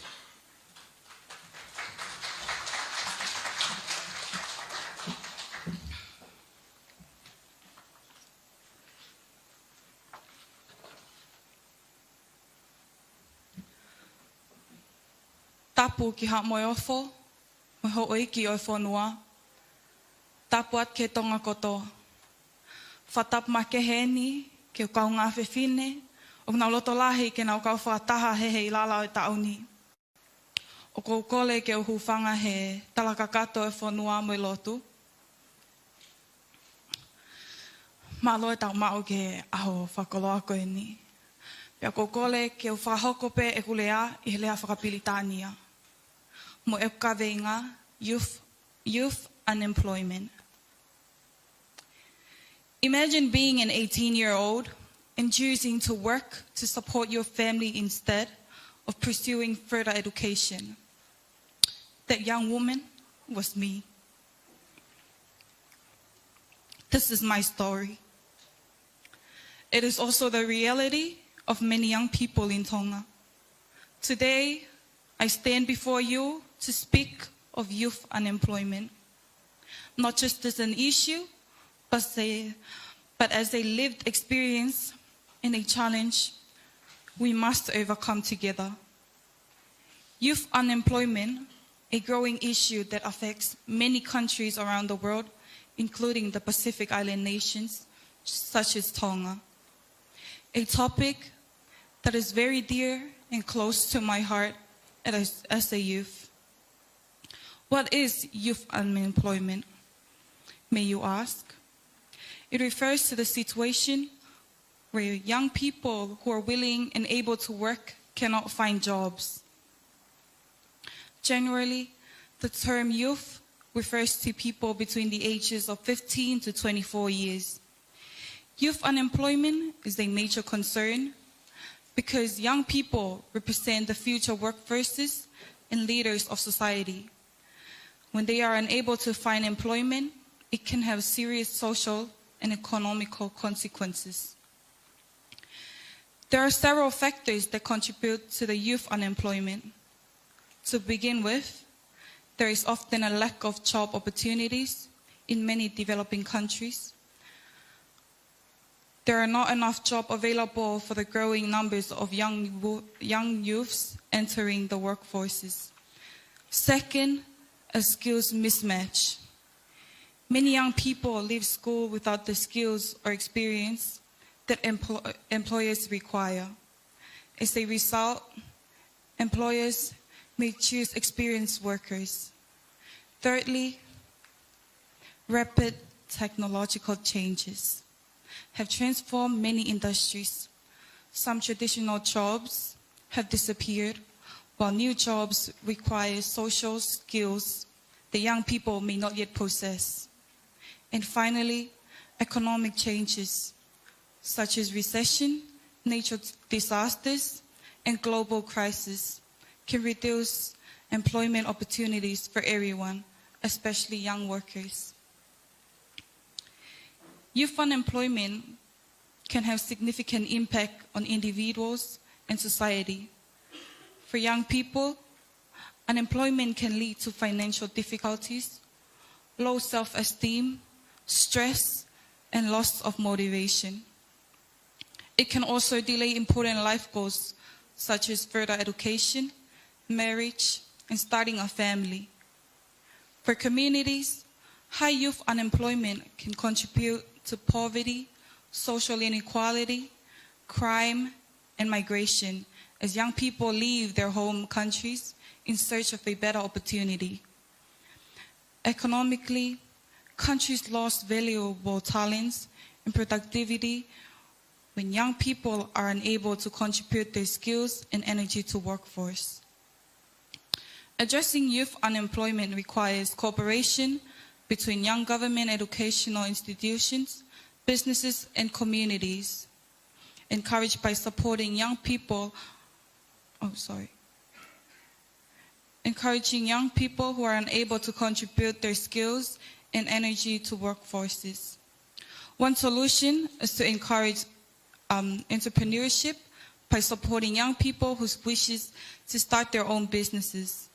Government can also create employment programs, internships, and apprenticeships that provide young people with valuable work experience.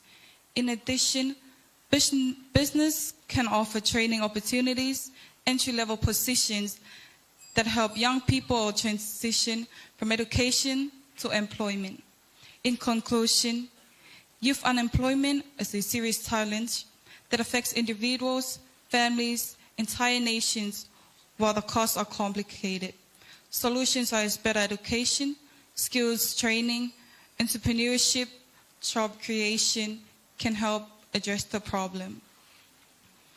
Investing in us, young people of today, I assure you, we can build a stronger nation and brighter future for generations to come. Io, tamatonga, tu'u ngā aue, hokoloa ke whakamonu. Loto ki e iki maupe, ke ne pōpō I he lotu. Koe whekauia ke tau lotu mo ngā aue. O ko ofalahi atu mo tala monua ke tau tupu kotoa o tonga. He koe kahau o e ahoni, koe whanua ia o e kahau. Ofalahi atu malo au pito.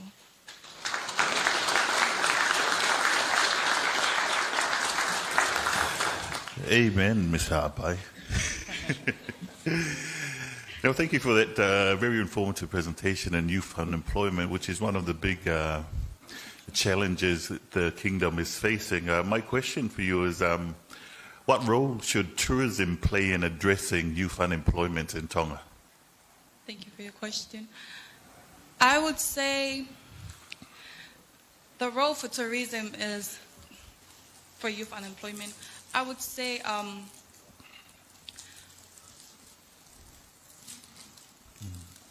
bring more job opportunities for the government to give chances for the youth to be employed.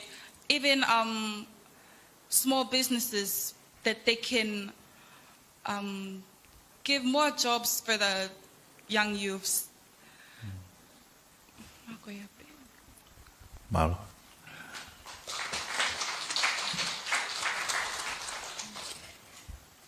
Thank you very much for that wonderful presentation. And this is something that is we're very passionate about, is youth unemployment and education.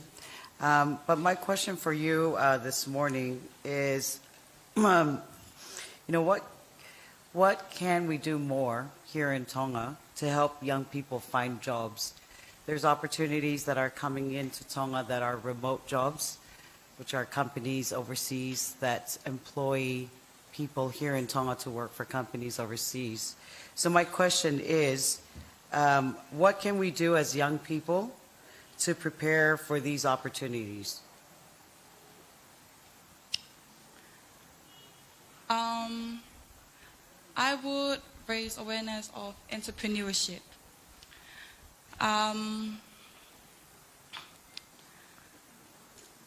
For the youths, I'm sure everyone has a talent.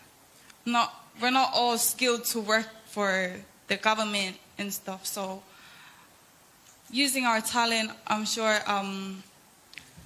we're able to find our own part-time there. As for me, I am a barista in a coffee shop, so that is my passion in making coffee. Yeah. I think the key word is just be humble with what you have. Maybe we start small, achieving what we have, we'll go on as we go through life. Thank you. Thank you. Thank you very much. Whamaloa ki he Miss Hawaii Tourism, Maria Stella Koinonia Kaihea. Thank you very much. I am sure that as our contestant progress with our presentations, the rest of us are enjoying. Me, myself, I have added more knowledge on these topics. Thank you very much. Now, we would like to welcome our next contestant, contestant number 8, Miss Masani Connect, Ministry of Tourism. Thank you, Faiva I Hakau Tutawake. Her topic is drug trafficking.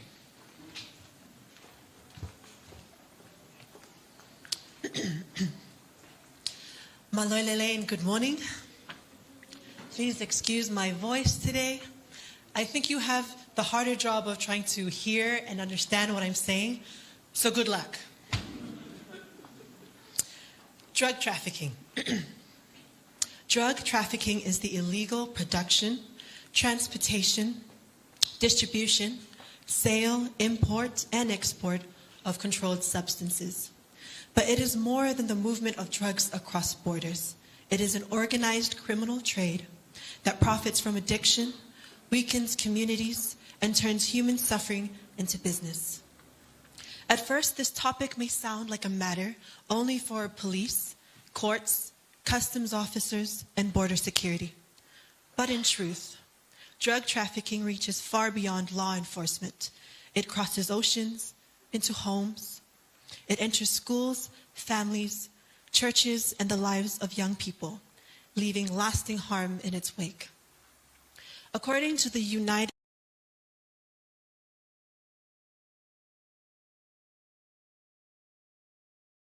Nations World Drug Report 20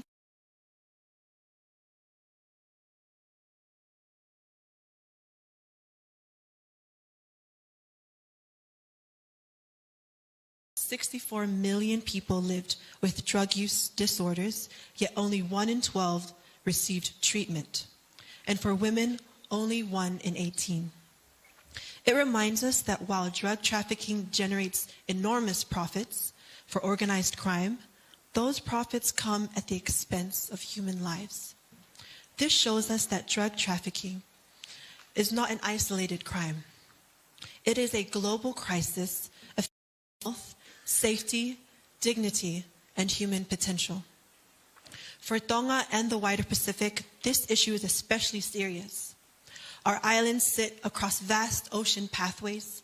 What once felt like distant protection can now be exploited by criminal networks.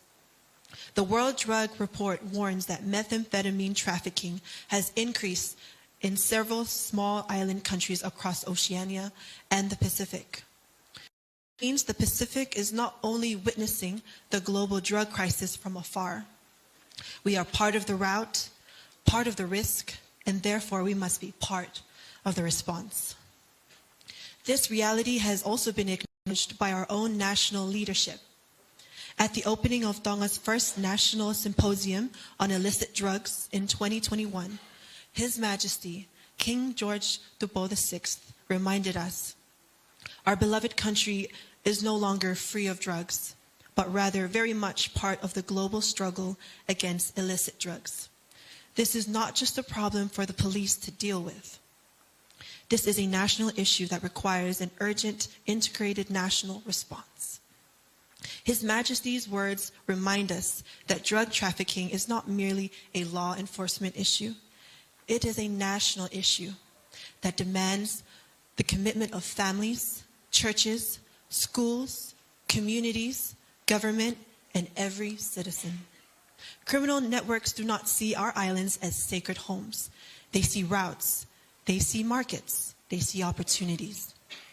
But to us, Tonga is not a route. Tonga is family.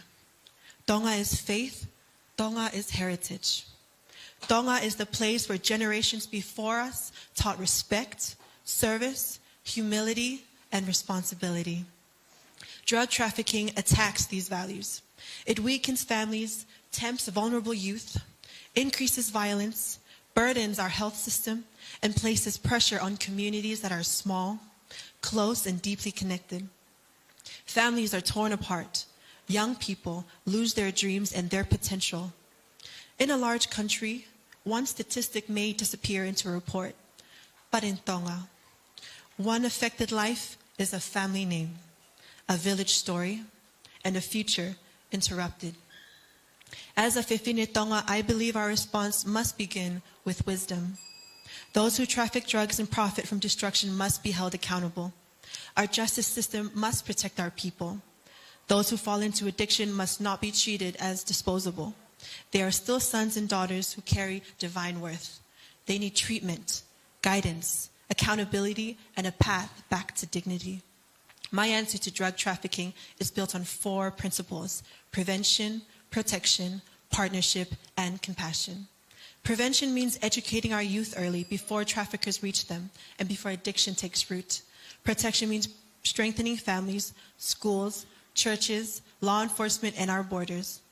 Partnership means Pacific nations working together because no island can confront a transnational crime alone. Compassion means helping those already affected to heal, recover, and return to lives of purpose. So I leave you with one question. What kind of Tonga do we want to leave for our children and future generations? Will it be a Tonga weakened by drugs, violence, and broken families? Or will it be a Tonga built on faith, strong family values, compassion, and hope? I believe the future of Tonga need not be written by the hands of traffickers, but by the courage of its people. Our heritage teaches us who we are. Our responsibility is to protect who we are becoming. Malapita.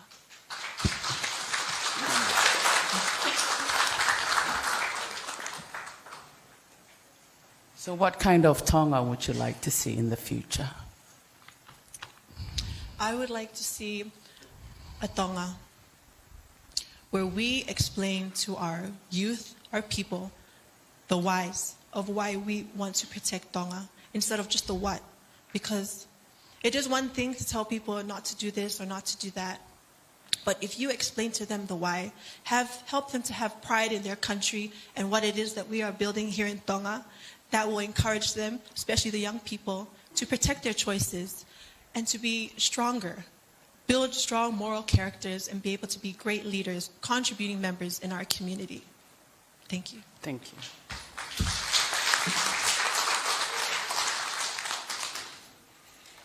Becky.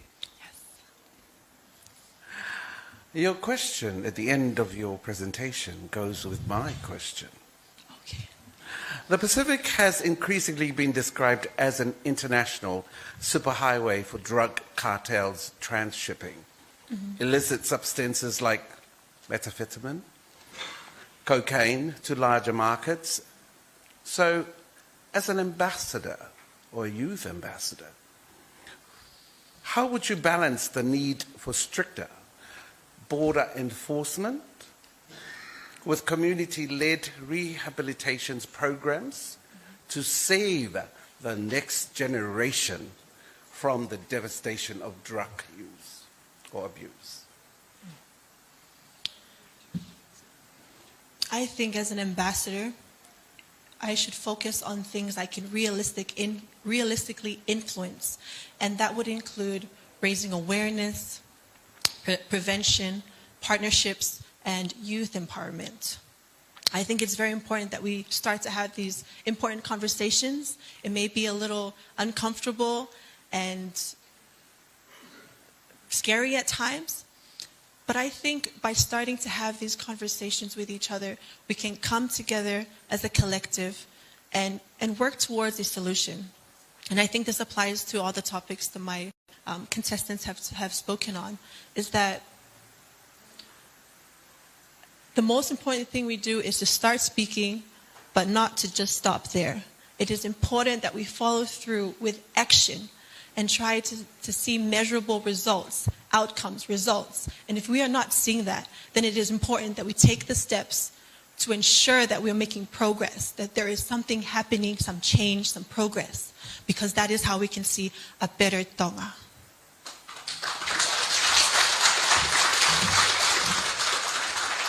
There we have it, Ms. Masani Connect, Ministry of Tourism, Dek Faiva Ihakau Tuitavake on her topic, drug trafficking.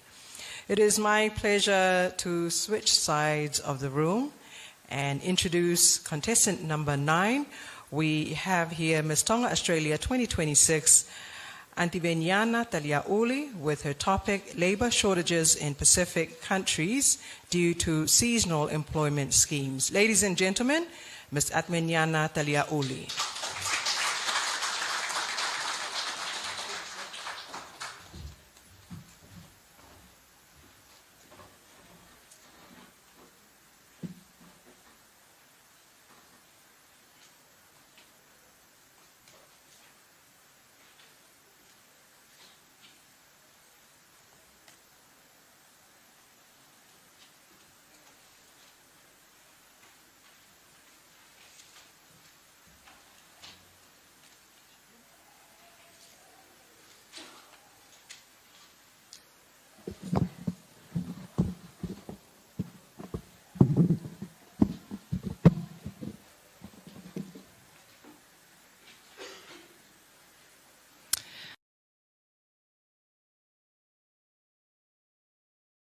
Ladies and gentlemen, imagine arriving at Heilala Hospital only to discover that there are not enough nurses to care for your loved ones.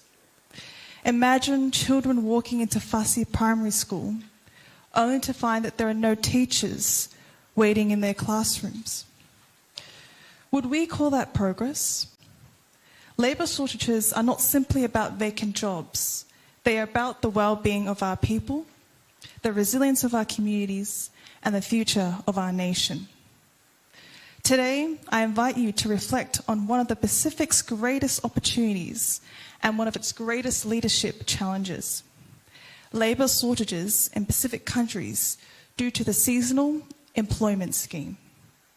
While this issue affects many Pacific nations, today I will focus on Tonga, drawing on my perspective as Miss Tonga Australia and as someone committed to strengthening the future of our kingdom.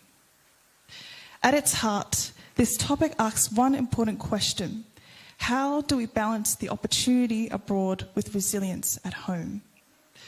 The programs has created significant opportunities for both Australia, New Zealand and Pacific families. For Tonga, these opportunities have been life-changing. Research from the Development Policy Centre at the Australian National University found that Tonga now earns more through labour mobility with Australia than from Australia aid and trade combined. That tells us that our people have become one of our nation's greatest economic assets. Yet every opportunity also brings responsibility. Contrary to what many people may believe, Tonga is not running out of people.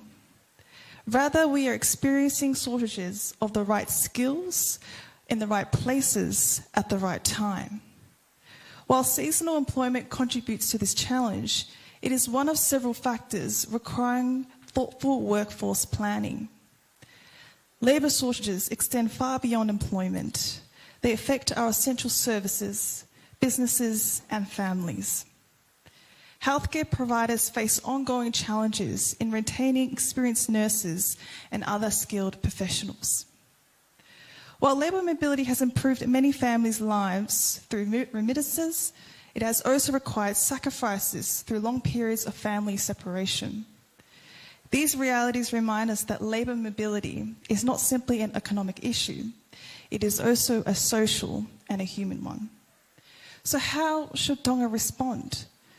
As a nation, we should not view this issue as a choice between labour mobility and national development. Instead, we should ask how labour mobility can become a driver of national development. Tonga has already recognised this challenge through its labour mobility supply management strategy, which seeks to strengthen workforce planning while continuing to embrace labour mobility. This balanced approach also reflects His Majesty King Tupou VI's vision of embracing the benefits of labour mobility while strengthening Tonga's workforce at home. That commitment is strategy in which supports both opportunity abroad and resilience at home. As Miss Tonga Australia, I have the privilege of understanding both the opportunities labour mobility creates and our shared responsibility to strengthen communities at home. To me, this is not a question of choosing between Tonga and Australia. It is about strengthening the partnership between them. When we work together with shared purpose, labour mobility becomes more than employment. It becomes an investment in people, stronger families, and a more resilient Pacific region. Understanding the issue is only the beginning. True leadership is measured by the solutions we are willing to pursue. If we want labour mobility to strengthen Tonga for generations to come, I believe our response should focus on three priorities. First, we must empower our people. Second, we must strengthen Tonga's workforce. And third, we must strengthen regional partnerships. Earlier this year at the 2026 State of the Pacific Conference, Samoa Naomi Mata'afa shared a vision that deeply resonated with me. I want a Samoa where people want to stay and where they have a stake. I share that same vision for Tonga. A Tonga where our people are free to pursue opportunities abroad, but where they are equally inspired to return home, invest their talents and help build a stronger nation. Our ancestors crossed the Pacific Ocean in Baka, guided by courage, wisdom and hope. Today, Tongans continue that journey in search of opportunity. That challenge before us is not whether our people should leave. The challenge is ensuring they return with greater knowledge, greater experience, and a greater hope to strengthen the nation they proudly call home. Our responsibility is to ensure every opportunity contributes to a stronger Tonga, because our greatest resource has never been our land, nor our oceans. Our greatest resource has always been our people. Malapito tuafato.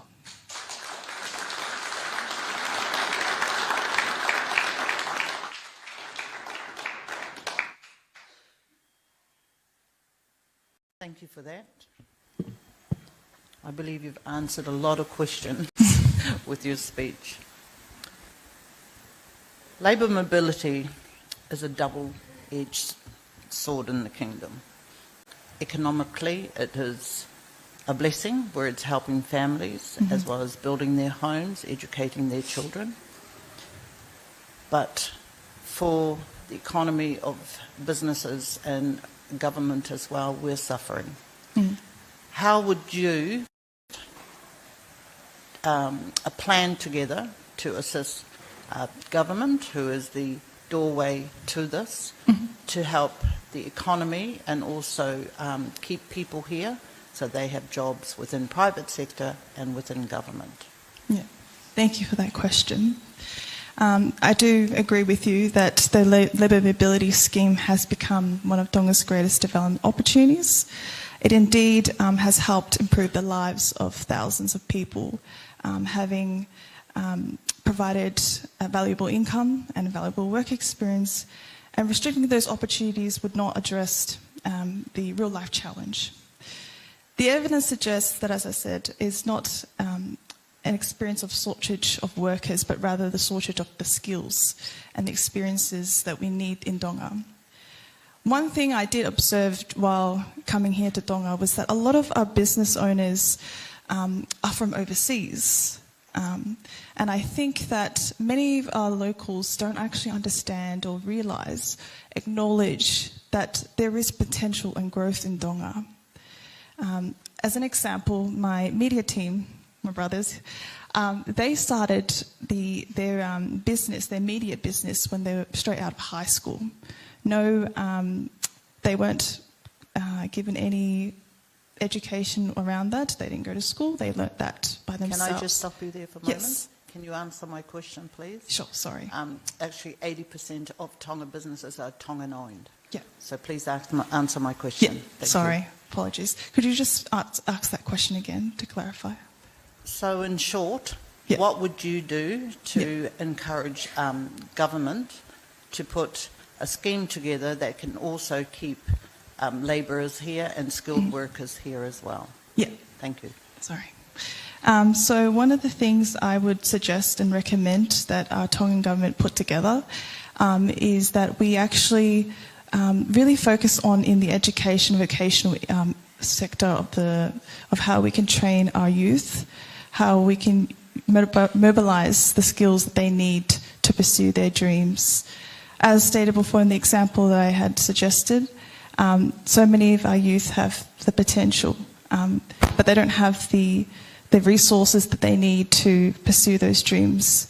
And I say that in the example of my media team, they weren't given the opportunity to learn filming and cinematography. They had to learn that on their own. And so I believe when the government does implement programs that's implemented into schools where they can learn the skills that they need rather than going overseas, maybe bringing in overseas people come to Tonga instead, and implement workshops where they can teach and train our students, or even provide scholarships to our students to go overseas and come back with new knowledge. They can therefore use those skills and knowledges in pursuing their dreams and, of course, teaching other younger people as well.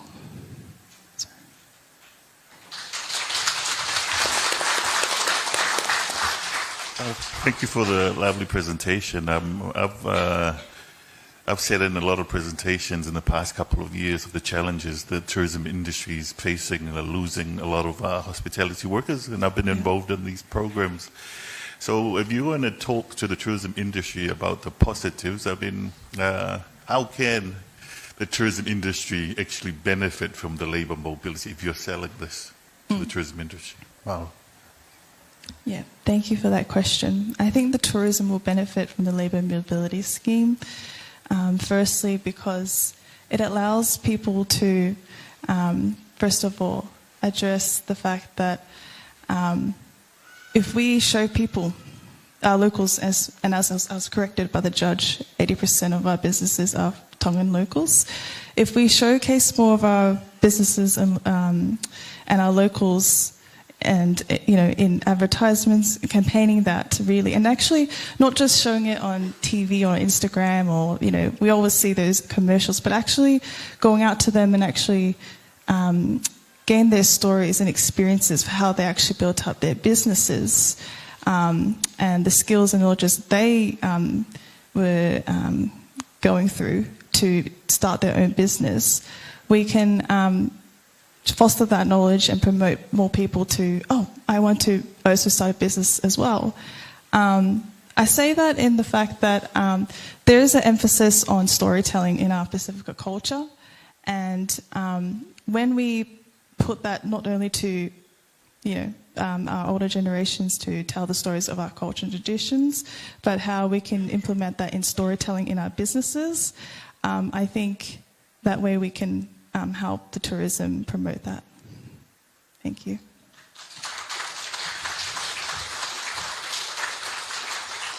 Thank you.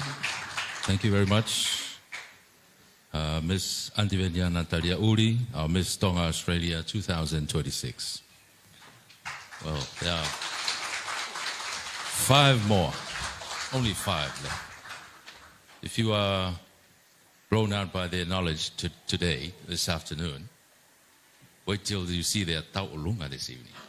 So we invite you again to Atere Indoor Stadium tonight for their Taulunga.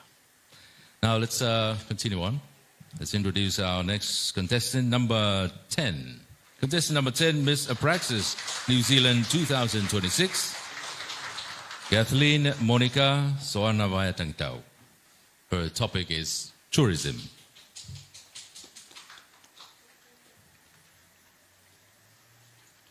Toi betau toko nima. Kapau pehebe nau poto I he ngahi topiki koe ni, whawheki mo tolu ke nau tau olunga ke fiafi. Adele Stadium, malo. Sorry, before we continue, can I just get everybody to stand up, please? Just because we've had a long...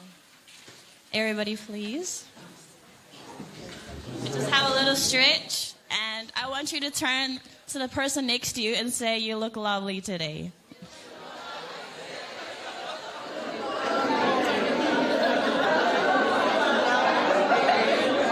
Okay, thank you, thank you. You may all sit back down now.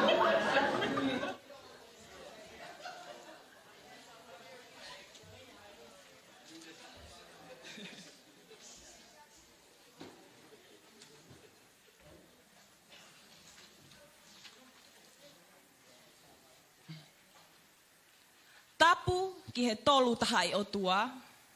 O tua ko tamai alo mo lau mali e maoni oni.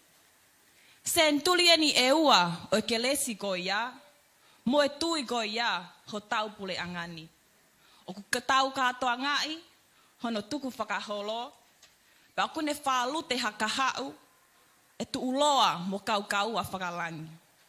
Distinguished guests, judges, my fellow contestants, ladies and gentlemen, ho'eki mo tau ka inga. Welcome to the Kingdom of Tonga. Local time is 12 p.m. and the temperature is 26 degrees. May you enjoy your stay here in the friendly islands. Imagine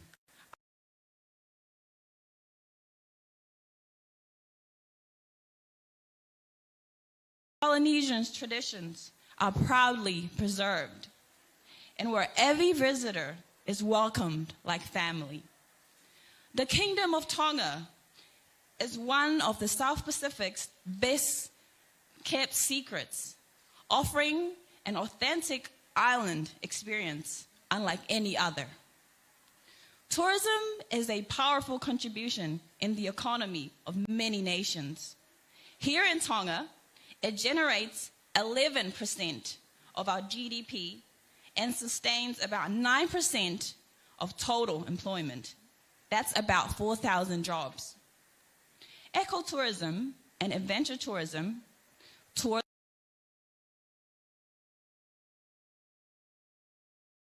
rise internationally.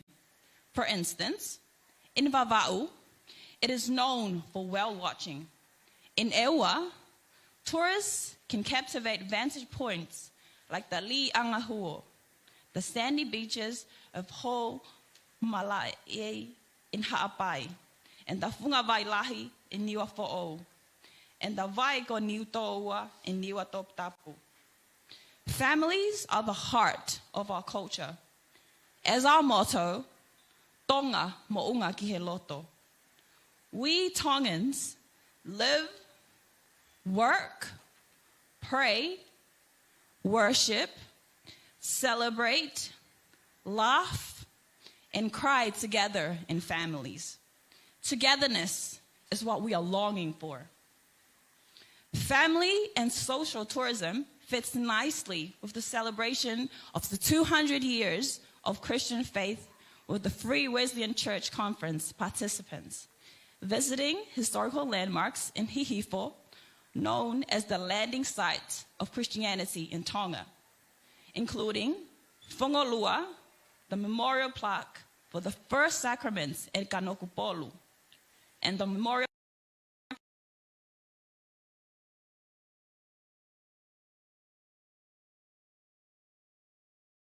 e Akoteu Nastaleti in Kolovai, for Tongan extending it to the outer islands. We as Tongans are the real hearts, yours and mine, shared with the other tourists. Hearts beating in tune with our families and our faith and with love.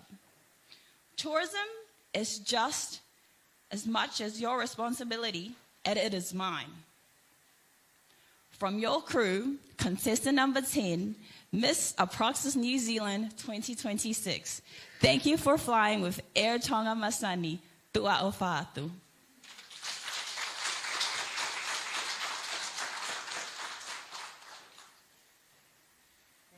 Thank you very much for that wonderful presentation. As you mentioned, tourism is everyone's responsibility, right? So what can young people do to help visitors enjoy Tonga while keeping our country clean and beautiful? We've been here the last 2 weeks, and what we've noticed is just how clean it is. Yes. And what can we do what can we do to help the young people continue to help visitors enjoy all of our tourist attractions at the same time keeping our culture and our kingdom clean and beautiful? Thank you for the question. I think running little initiatives as just like the previous campaign that the Minister of Tourism ran, the Masani Connect campaign, the purpose was to direct the message for hospitality,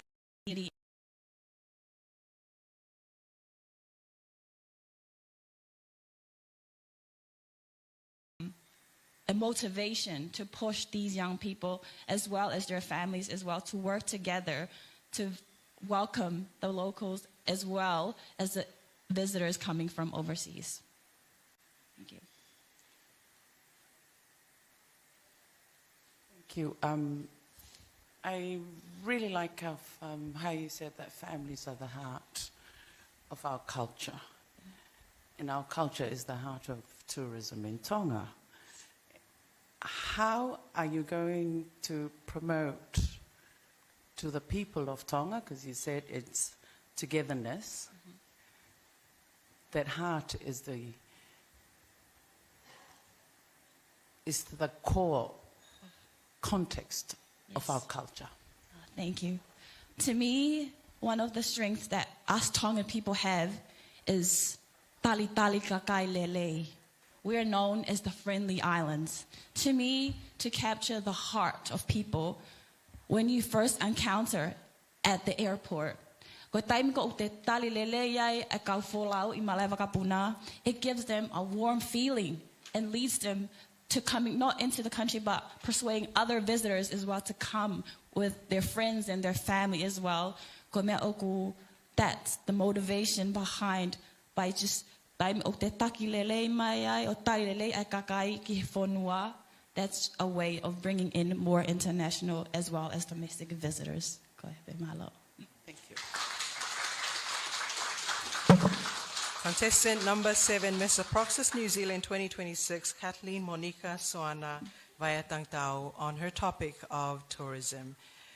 Moving on with our pre-pageant interview for this hour to contestant number 11, it is my honor to introduce Miss Lady Maria Tonga Australia, Silia Sitoafa Matelau,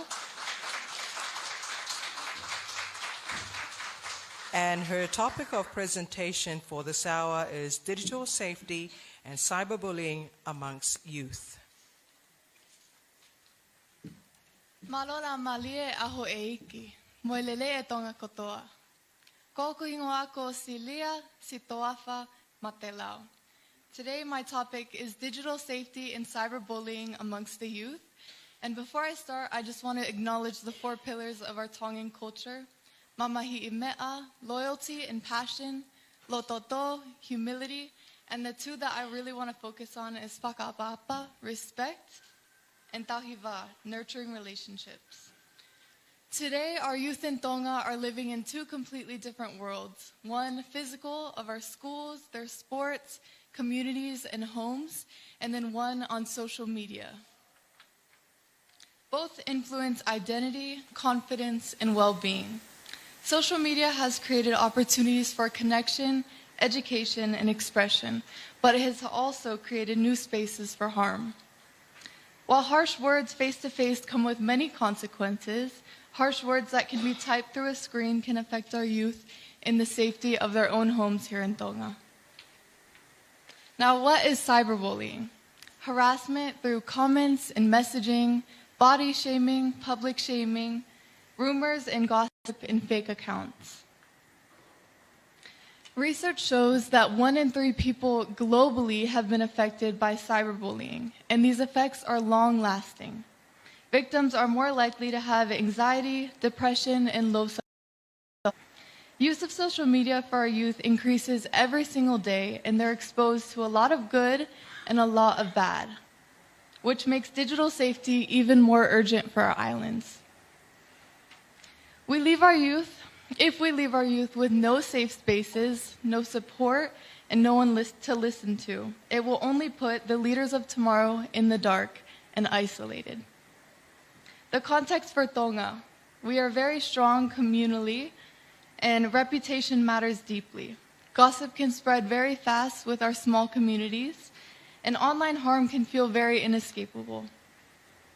Thankfully, Tonga has been very proactive in increasing awareness of digital harm through legal accountability and stronger moderation of public online spaces. An example is the Electronic Communication Abuse Offenses Act in 2020, and one as well is limiting commenting on many live streams, even like the Heilala event that I saw last year. And I'm very thankful for this because me and our 14 contestants here are very protected, and we feel honored to be here and be welcomed and be able to represent and share our dreams confidently and not to be very afraid of what might come. We are already being judged by each one of you, and it's a lot to be faced on the big screens as well. So malo apito for that. And my own experience, having built a social media platform, I've witnessed both encouragement and harassment in my years. I've learned that online voices and many voices in this world should not define my identity or any of yours. I choose not to give power to the lies because I know who I am, whose I am, and the identity that I stand on. Youth of Tonga and everyone listening here today, as we acknowledge the 200 years here in Tonga, celebrating grace and faith and Christianity here in Tonga, be rooted in who the Lord has made you. Your identity is only found in Christ. So when you listen to the voices on social media and messages, it's lies. It's a lie from the enemy. You're each created for a purpose, and you are beautifully and wonderfully made. So to end this out, holopetu'u he koe ngalu e fasi. Stand firm, for the wave will break. Malo apito.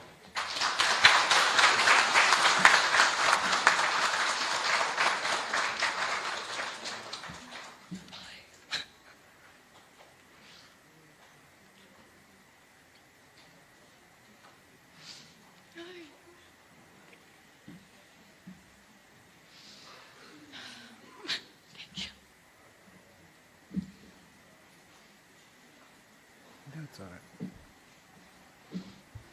I was taking time so you can get your emotional. Thank you. You need to be stronger like your sponsor. Look at her. She's crying too.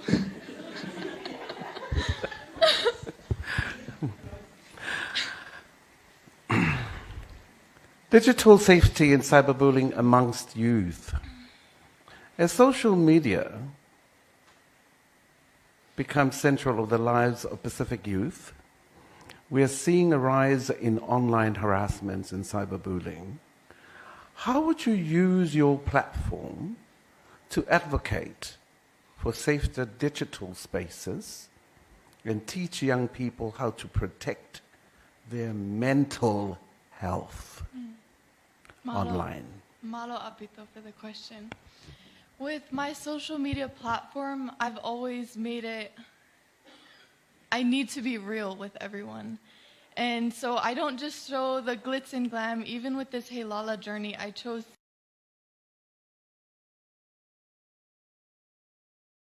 for it because everyone goes through something in their life. We're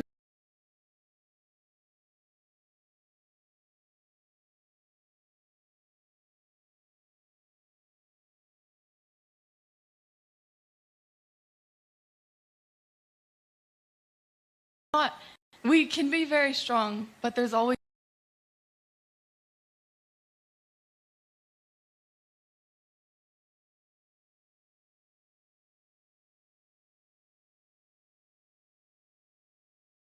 we need to be here in Tonga longer and to teach the young people how they can use it even better.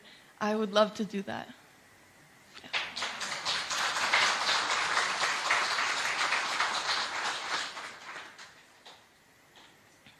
Such a powerful speech with regards to cyberbullying. Social media, as we know, connects us, but it also hurts us. And if we're not careful, it affects our mental state as well. Cyberbullying is very real, and with that, and the youth, we have a lot of suicide. How would you teach not only the youth, but everyone about proper etiquette with regards to using the social media?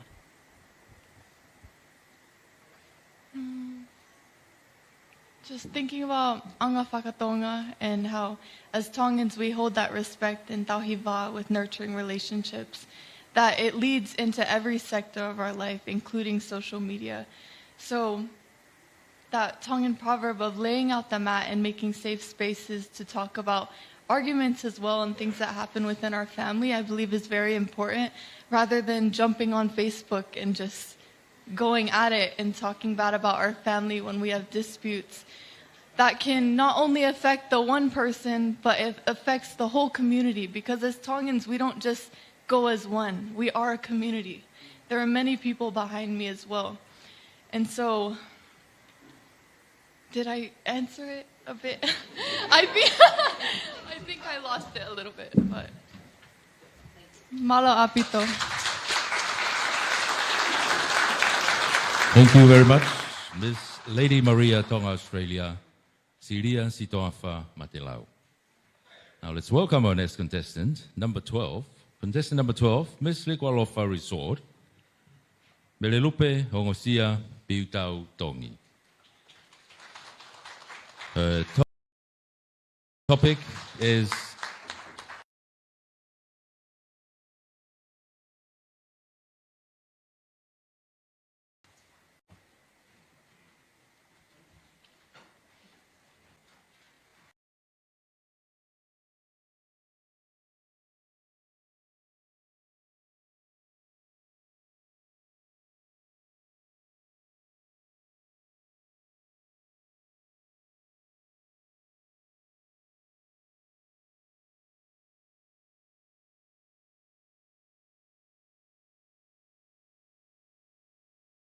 Matelau. Now let's welcome our next contestant, number 12.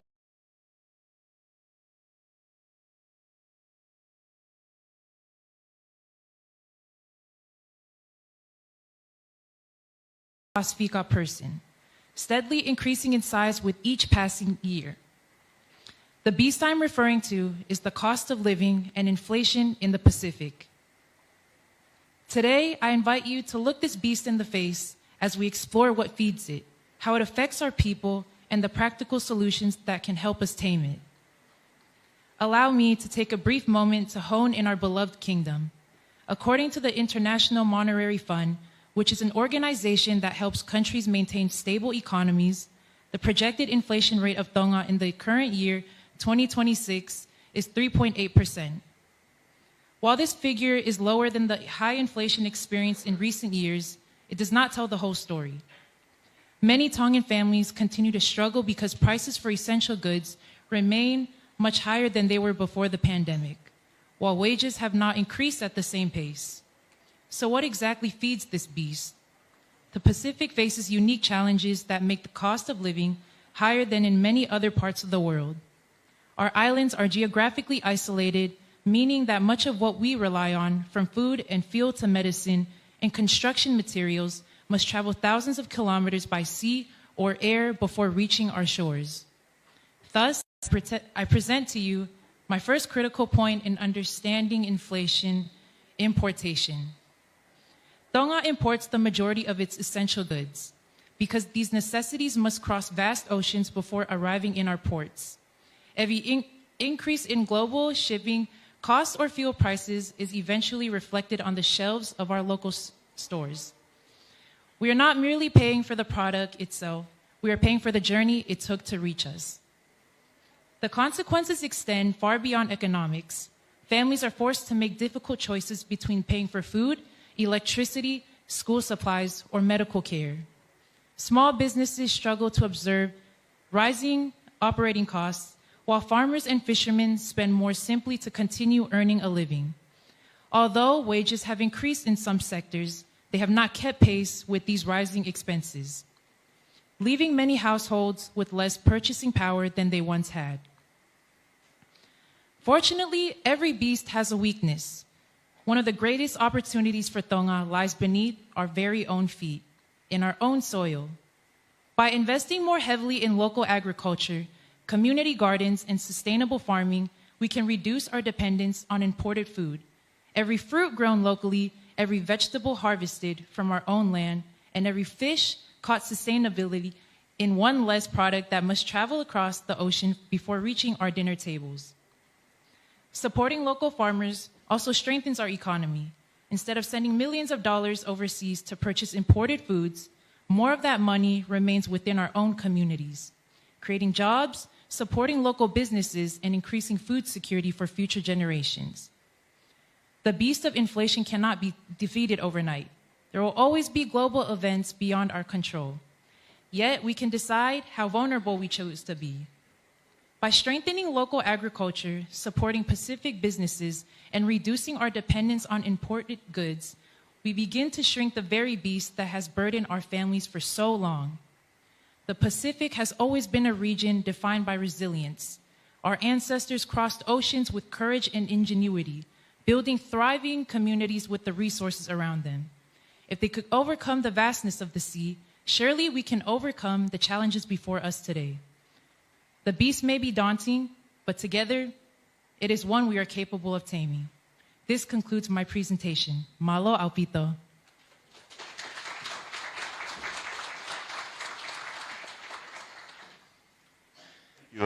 Ms. Likwalofa, if you had an opportunity to advise the leaders on one policy to address inflation, what would it be and why? Thank you so much for the question. So, if I had one policy that I could address to the leaders about inflation, it would have to be, instead of relying too much on imported goods from overseas, we can try to be out there and support our local businesses, especially here in Tonga. Being out here, so used to seeing, small shops, small local vendors on the side of the streets. It's really nice. So I think that could be one of my policies, or maybe an advice to leaders out there. You know, we have small business out there. Do what we can as Tongans or even a Pacific as a nation. Go out there and show support to them, you know. Show support to their business. Thank you. Thank you very much for your presentation. And yeah, inflation is something that we are all dealing with. My question is, if you were to become Miss Heilala and you were to use your platform, how would you, you were talking about the cost of living being very high and financial stuff. How would you be able to use your platform to educate families about financial literacy and other opportunities so that they can be financially resilient? Thank you so much for that question. Well, if I were to be crowned Miss Heilala, the way that I would use my platform to spread awareness but also help educate those out there about inflation. So back home, well, for my work, I am a U.S. Navy service member. So what I would do with that platform, I would use my resources and my connects back home in the States, maybe could help do more connections out here with, you know, let's say the Tonga's Navy out here. We could help build maybe workshops, even training sessions, especially for financial literacy. So we can also help educate those families, even the youth, you know, to be aware and learn how they can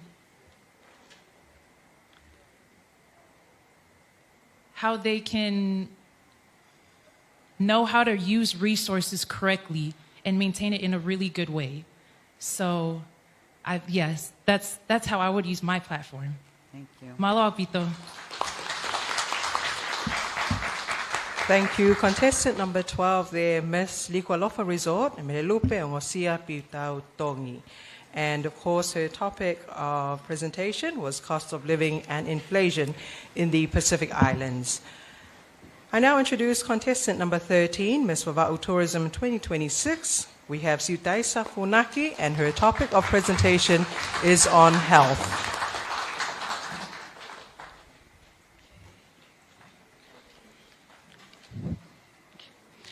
I would like to acknowledge the presence of the Almighty in our midst, our guest of honor, our distinguished guest, and my fellow participant, and my beautiful people of Tonga.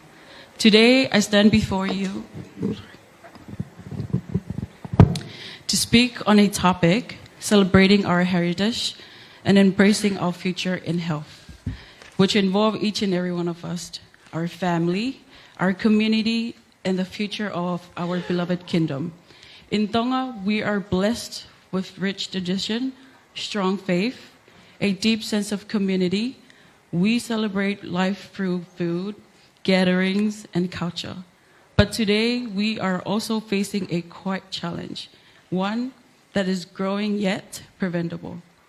Many of our people are struggling with non-communicable disease, such as diabetes, heart disease, and obesity.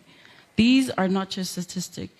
These are our parents, our siblings, our children. But today, I do not stand here to focus on fear. I stand here to share hope and responsibilities. Health is not just about the absence of sickness.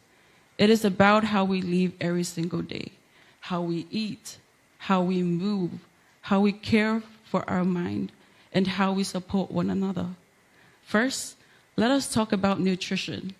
Our ancestors lived from the land and sea. They ate fresh fish, root crops like kumala and talo, fruits like mango, papaya, and pineapple like we have in Wawa'u. These foods are not only a part of our identity, they are a part of our solution. By returning to nature-balanced diets and reducing processed food, we can restore strength to our bodies and pride to our culture. Second, let us talk about physical activity. We do not need a gym to be healthy. In Tonga, movement is all around us. walking to church, working in plantation, dancing in celebration. When we move, we honor the body that God has given us. Even a simple daily activity can prevent illness and improve our quality of life. Third, we must not forget about mental and emotional health. Life today brings many pressures, financial struggles, expectation, and changes in our society. It is important that we speak openly, support one another, and find strength in our faith and family. True health includes peace of mind, not just physical strength. Taking a purposeful break or resting is an initial part of our health, balanced life. Rest is not a sign of laziness. It is a vital, physical, and mental requirement. We are blessed to live in a country that has a law allowing us to rest on Sundays. This is not only a commandment from God, but it is also important to our health. Nowadays, many people suffer from health issues due to lack of rest and stress. And I would like to share a personal experience that I've lost one of my loved ones, which is my father. I know that he was a healthy, active, and a hardworking man. And he really loved us. And he would try his best to work every day to provide for our family. And I hardly see him have any time for himself. He hardly gets some rest. However, I learned that he often did not take enough time to rest. I share this because it made me realize how important it is to take care of our bodies by getting enough rest and maintaining balance in our lives. As a young woman of Tonga, I believe we have the power to inspire change. We can be role models for our family and our nation. We can choose healthier lifestyle, not just for ourselves, but for our loved ones and the generation to come. Imagine a Tonga where our children grow up strong and active, where our elders live longer and healthier. That Tonga is possible, and it begins with each and every one of us. Let us not wait for tomorrow. Let us start today with one healthy meal, one walk, one encouraging word, and proper rest. Small action create powerful changes. In closing, I would love to leave with you this message. When we take care of our health, we take care of our future. When we take care of ourselves, we take care of Tonga. And that's what we want, a happy, healthy Tonga in our future. Maloa pito, and may God bless you.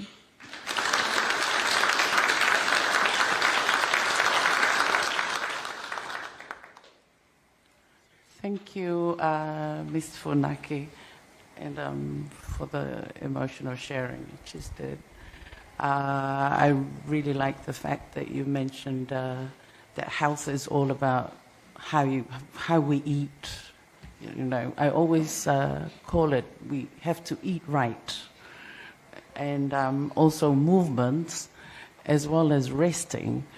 But you know, in the Tongan mentalities, resting is like sleeping all day, but that's not what we want.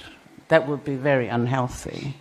So as an ambassador of the Heilala Pageant 2026, how are you going to promote those definitions of being healthy Thank you throughout so much. the kingdom? Yeah. Thank you. Thank you so much for the question. Sorry, can I answer it in Tongan? If you don't mind. Io ko tali whakauka tu peki ai, ko tui ko taha ngai whaunga te tau lawa i o whakaloto lahi, pe whamalohi o tau kai ngā tonga, ke nau maa ngai mo ui lelei, ko e tau kamata pēr whanki step si he, o te tau holo ki tau manga la lahi tau tolu ia, hiku ke ilo pe te tau wao tau tolu ia ki he call ko tau fotu ke he, tau kamata pe whanki step ui, ki hange pen nau lawe ki mua heku speech, sorry. Io, ko tau whanki ngau e whakaaho, tene lawa toko ni ak tau ki tau mai mo i lele he. Hange ko ki taftafi ko i a tau ki tuwhi niu, o skawi tau koni ko ki ho tau mo i lele he.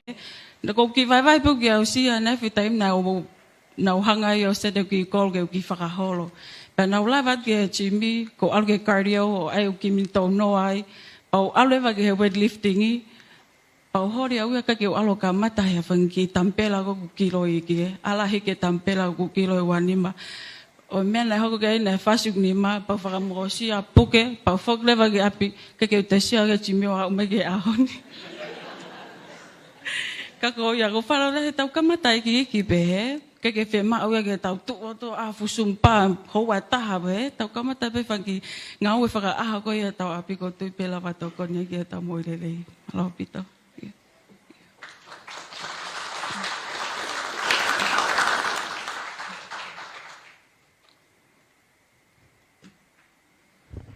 Wawa'ulahi. Everything about Wawa'u is big. Just hopefully they follow the NCD policies.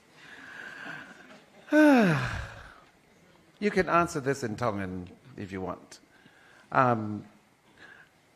As we face, we're currently facing some of the highest rates on non-communicable diseases, like diabetes, obesity in the Pacific. As a national ambassador, or Ms. Heilala, contestant, what specific culturally respectful initiatives would you champion to encourage younger generation to embrace traditional Tongan diets and active lifestyles? We know that our Tongan traditional diets is quite hard, but, we've been blessed with all these ashes from the eruption, and everything is lush now. So instead of buying expensive grapes and all those things in the market, there's local produce that we can use for our diet, right? And how would you do it?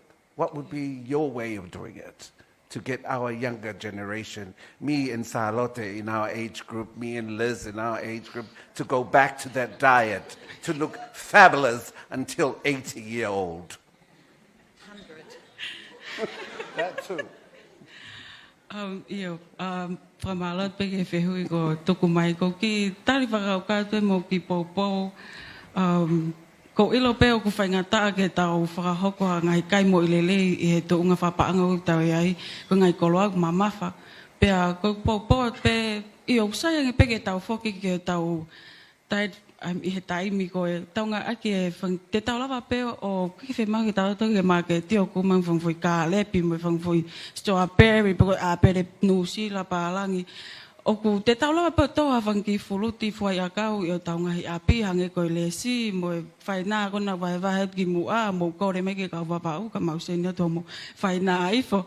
He I o te tau lawa pa toa whangi mea kai koni api lawa ke tau maa ke ko ngai vesta polo ko tau po ko lawa ke tau maa whangi foifua tau topi ho tau api pa lawa ke tau kai whaka aho miai ke te more a tau paanga I ka tau lawa o iyo. O toko anga e tau kai mosio o ku balance pe ai mea kotoa. Pako whakatoa he peki he tau tupu ke just to prevent ai hakani tulo. Ai stroke, moi cancer, diabetes, moi umea pehe ke whakafuafua ai hifta paka o te mo kona, te mo wala ke ngai mea ko ia.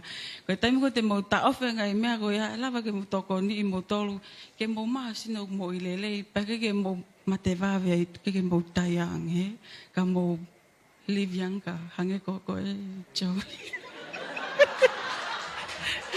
Iyo, ke koe pe malo.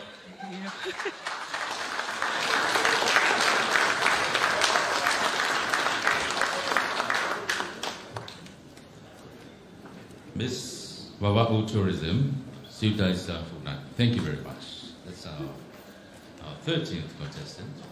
Now for our 14th contestant. It's Miss Tonga Tourist Association, Sepiuta Malamala.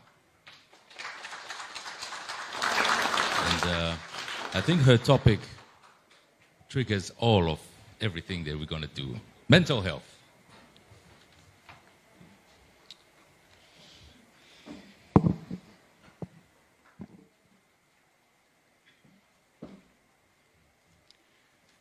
Whakatulo atu. Ko hoku hingoa ko se biuta malamala, ko e Contestant whikataha whaau, o ko whawhawhonga e atu, ai Tonga Tourist Association. I ono aho, ka aloha tangata tonga o tautai, o kune whaohange eskelea, i he ene kato whangota. Ka oho vale kuone matangia pe whaingata ia i oseni, o kune puhi ene nge eskelea, ko ui tokoni ki uta. Ko hono whakahao whi, e malawa peia e he iwi o e toko lahi o i uta. Ko eko ka venga lea ki he aho ni, ko e mental health, pe ko e mo ui lelei whakaata mai. Ko ho tau toko lahi, o ku nā lolotonga matangia whakaata mai i waha. O ku nā puhi mai e nau nge eskele a, ke tau o ngona si e nau ui toko ni. Ke tau kau whakataha mua ke pātolo aki ai mo ilelei au tau ngahi ata mai. He koe koloa whunga nia o klau kau aki e he tonga. Koe li pōti ai kau taha mo ui a mamani, WHO, o ku laka hake i he toko taha piliona ai kakai i mamani o kwheao, mo e palapalema whakamo'i lelei o e ata mai. Ka i tongani, koe peseti pe e ono, o tau kakai o mo uai. Whakafofua ki he hono afe te au waunoa nai, pe ia toko hono afe te au waunoa ko ia, koe peseti e hiwa ono, pe mei toko hono afe ia, o ku te eki malawa, ke nau mauha tokoni, mi ha toke tā, pe tau kei i he malae o mo uilelei whakaata mai. Koe si kakai pe ene o tau whiohi wā ofi, whakaaho, koe tamai moe whae, koe kau taki o pule anga, kau taki lotu, kau ngau e whakapule anga, kau whakalele pisnisi, koe kau sipoti, koe si kakai o tō kanga mo whalehanga, koe si i whanau wako, pea kau ai mo ki taua, guta i heni he ahoni. O ku nau si i mawhasia, whakalongolongo pe. I o ka topa wanoa wanima, nai whakotu ai e tokta mapapuloka, mo e pot ngau e mo ui atonga, ai mental health, strategy and policy, ke tokanga e kina e mo ui lelei whakaiata mai ho tau kakai. Taim tatau, o toko lahi peni ihe o kai malawa, ke kumi tokoni, ke ngahi porokalama peheni. Koi ai, o ko whakotu whakaukau atu, ke tau mea ngawe, aki mua ho tau ngahi urunganga tu whanua, he ko tau hufanga anga, whika uruaki peia. O kange ni ko hawhae, moha ane pepe, ai uruaki whaiako pe ai whae, ki he pepe i api. Ko e whaka apa aki, pe mutual respect, ko e pou tulikia o e tau no whakatonga.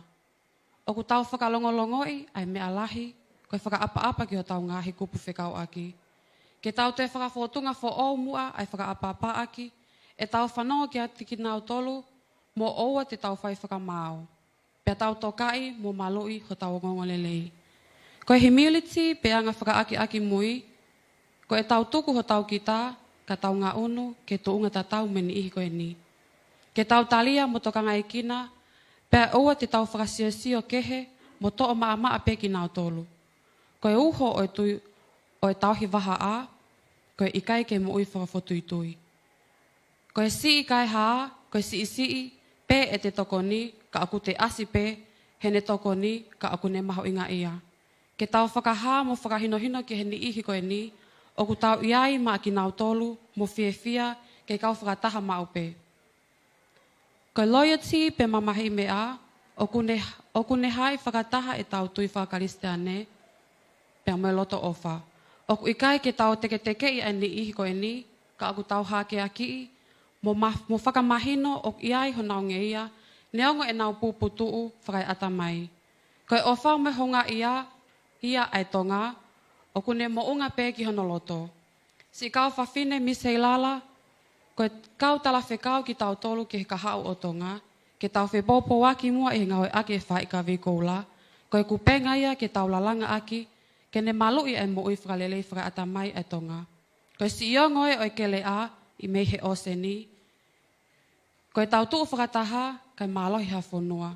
He uke ha tulu tā, aonga ki he ha, Ka whakatahani tuluta e whonulewa aipuna. Malo au pito o whātu.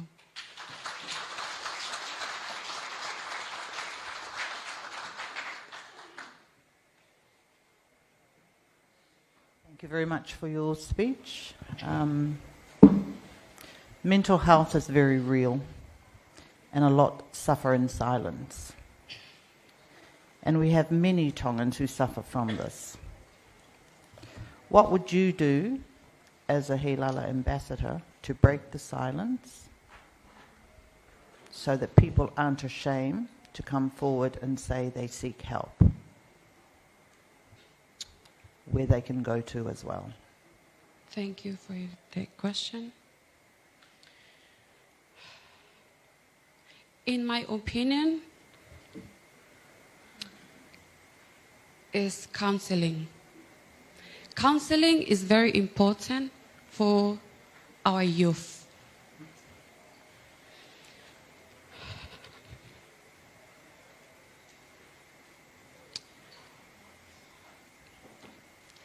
Ihe wanoa woa na e malolo ai e taha ku ki tonga ane.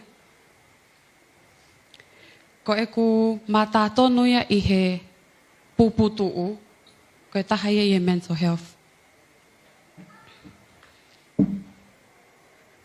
Ko e mea pena e whai hek family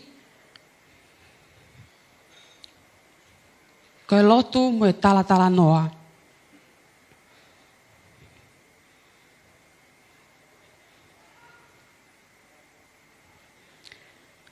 Counseling, it is a proven method of healing i he mental health.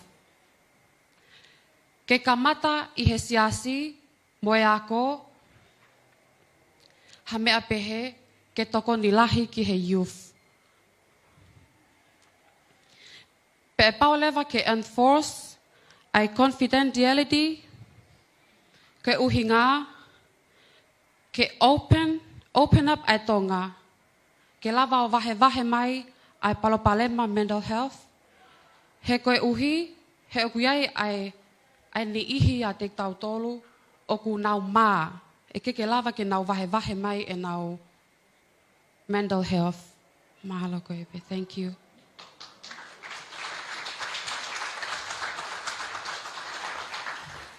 Pamalo to Miss Malamala. Whaapunga i mai Tonga Tourist Association. Mako whiu whaka si beni e tau programa. Ka koe, ke topic maho inga uputo pēnei e uesia whakaiata mai. Peki ngata pe tau tupu, ka upehe pe mautaulu ka kailalahi. Tok tau tok si tu adin, tok laban hata e wha tau si tu atu mei he COVID-i. Pea moe pāko na mou ngā awhi, hunga tonga, ngā apai. Ko sektoa na uesia lahi taha ai, ko sektoa tak mamata. Nai toa pese te tolungo fulu, he ngahi pisnisi, he ngahi pea ue tsunami. Pea okulahi, he tau sio ka ngahi pisnisi, koni sio piki ata pisnisi, ka kimu e ngahi pisnisi koe kakaipe he. Koe ha, au whakaukau ki ha ngahi tokoni ai pure anga, ki he ngahi pisnisi, tada pisis tak mamata kato hoko ha whakatamaki pehe i ngahi tūnga ke tokon goni ai ta whaakone ka whaia tamai. Malo. Malo, Pito. Koe...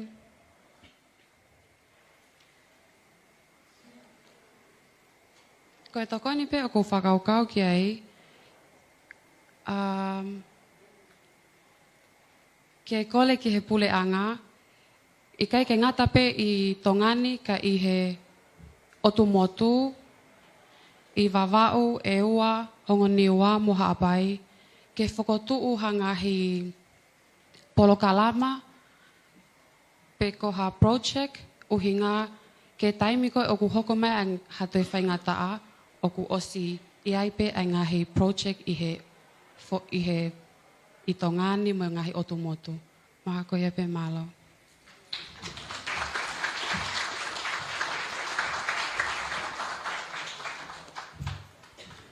And that rounds up our presentations for the 14 contestants for this hour. We had the Miss Tonga Tourist Association, Sepiuta Malamala, and her topic was on mental health. While the judges and scrutineers tally and round up things, how about that? We've all been enlightened on 14 powerful topics, issues that are current in Tonga and the world. And our beautiful contestants today have poured their hearts and souls into research and also into preparing, sharing your personal experiences and presenting them. Let's be honest, ladies and gentlemen, and for those of you watching, this is no easy task, presenting on a national platform and being judged. That's no small task at all. So once again, let's give a clap to our 14 contestants.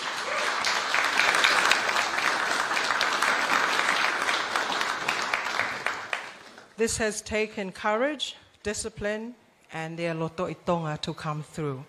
So to all our Heilala 2026 contestants, malo au pito for braving your presentations today and also the interviews. You've made us all here proud. You've made your families proud, your sponsors, your supporters. You've made Tonga and Tongans worldwide proud of you today. Malo au pito.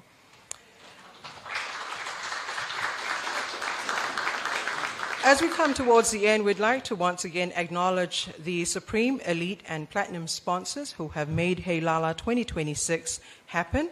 Our Supreme sponsors, the Government of Tonga and Fiji Airways. We'd also like to thank our elite sponsors, the MBF Bank, Tanoa International Dayline Hotel, BSB Bank, Chinese Embassy, New Zealand High Commission, Wehoko Arts, Tonga Statistics Department, 5 Star, and New City. Our platinum sponsors, we have Digicel, Lion Liquor, Tonga Cold Store, Friends Cafe, Tonga National Reserve Bank, and the Australian High Commission. Malo. We would just like to remind our audience for this evening's program. The second judging event is the Taurunga competition. This evening at 7 p.m. at the Atere Indoor Stadium. Also, we have already started the voting for the Miss Internet. Voting for Miss Internet. It's on the Heilala Pageant, Miss Heilala Pageant 2026 Facebook page. It's already started. You can like, love, reaction. Reaction counts for any of these girls you support. The voting will be closed this Friday, 12 p.m. So get those fingers running, vote, like, and all, react to your favorite miss. Just remind you all, when the announcement of the top 5 for the pre-pageant interview happens after this in a few minutes' time when the scrutineers come through, the top 5 is in no particular order. And also we will take this top 5, add it together with the final interviews on Friday evening, and that will really round up where the interview sits, just so that you have a fair understanding of that. And while we await that, we would like to acknowledge our panel of judges for today, our chair lady, Mishka Tuifua, and also our first judge for today, Joey Mataele, and I stand corrected. Joey is so humble to say we're of the same age group. He's much younger than I. So thank you very much, Joey, for continuing over the years. We also have Liz Sullivan and Viliami Takao, Verna Tukuafu, and Atolomake Helu. A round of applause for our panel of judges.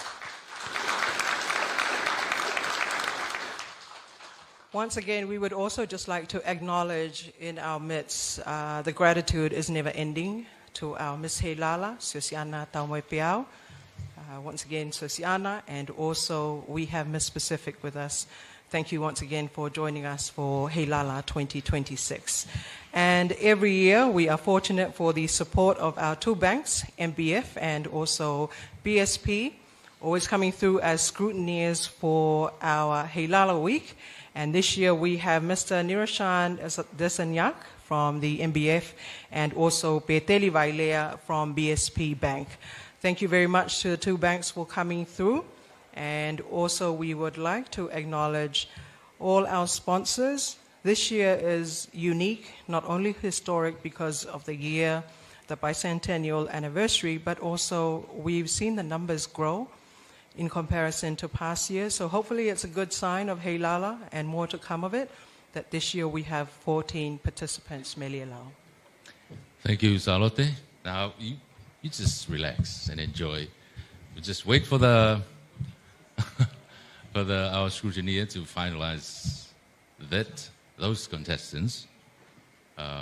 Just the top 5. Like Salote mentioned, it's in no particular order. It's just the top 5. I go for you. Toko nima tuki mu apen. Be heni avea ki he. Mati tok tana ki whakataha ia pe mo stage interview ko he whawhalaite.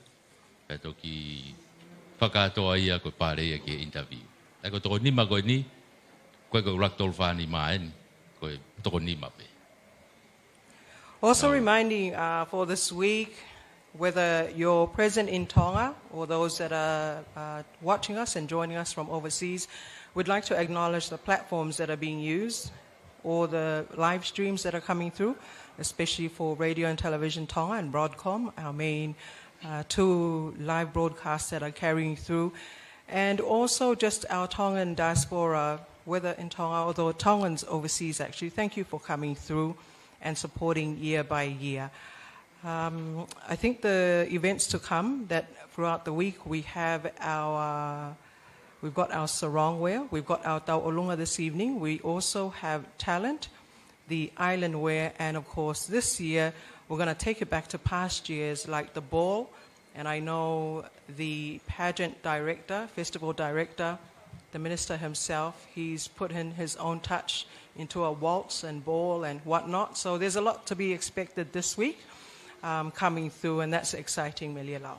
Yes, very exciting, and looking forward to being with you this week at the programs of the Heilala.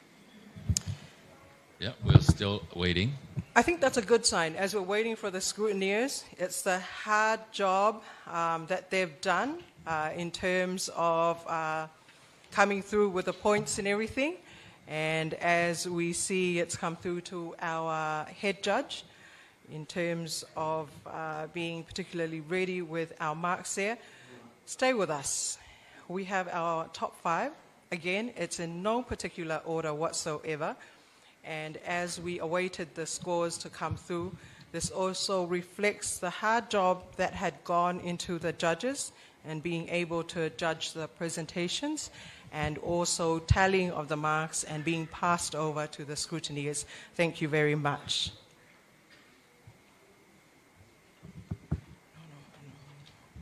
She's ready.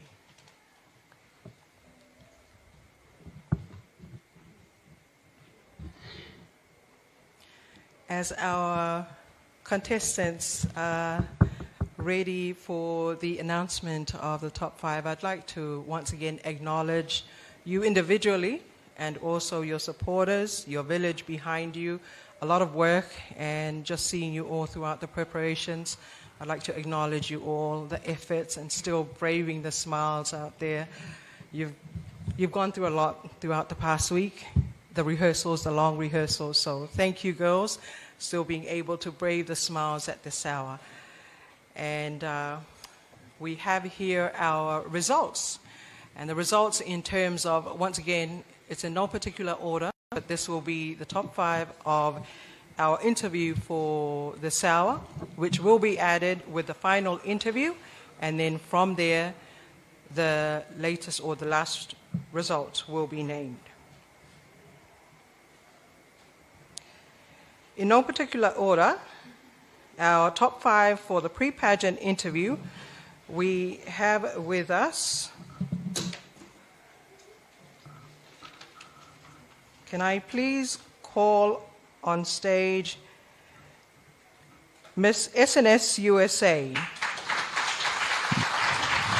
Miss SNS USA 2026, Lava Lava e Kakala Hingoa, Rachel Heda Esau. Also in the top 5 for the pre-pageant interview, we have Miss Masani Connect, Ministry of Tourism. Miss Masani Connect, Ministry of Tourism, teki whaiva I hakau tuitawake. The top 5 also includes Miss Aproxis New Zealand 2026.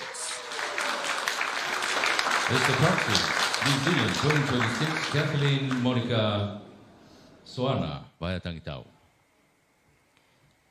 Also in the top 5, we have Miss Lady Maria Tonga Australia. Miss Lady Maria Tonga Australia, Silia Sitoafa Matelau. And last of the top 5 for the pre-pageant interview 2026, we have Miss Vava'u Tourism. Miss Vava'u Tourism 2026, Siutaisa Funaki. Ladies and gentlemen, there you have it, our top 5 for the pre-pageant interview for this hour. I'd like to, the girls, you could do your wave. Clap. But also this hour, we acknowledge all the 14 participants and contestants who have put through your time and energy in terms of presentation. I ask you, ladies, you can take your seat. Malo pito.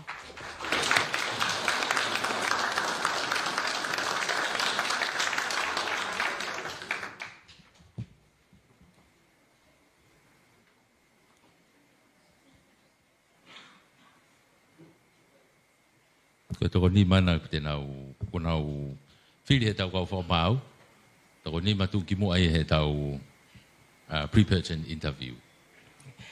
And that, Melia Lau, ladies and gentlemen, distinguished guests, contestants, judges, everyone present here, and those of you that are joining us, that brings us to the end of our first judging event for the Heilala Pageant 2026. What a beautiful start to this week. And we hope you enjoyed meeting our Heilala beauties through their presentations and interviews. And we've truly set the tone, and we can't wait to see the variety of talent that they'll showcase in the coming days. Just once again, a gentle reminder and invitation. Please join us again 7 p.m. this evening at Atele Indoor Stadium for our second judging event, which is the Tau'olonga competition. Come support, come celebrate, and bring that Tongan pride with you. The grace was said at the beginning of the program, so from here, may we all have a pleasant and blessed rest of the day until we see you this evening. Tu'au whātu, and see you all tonight.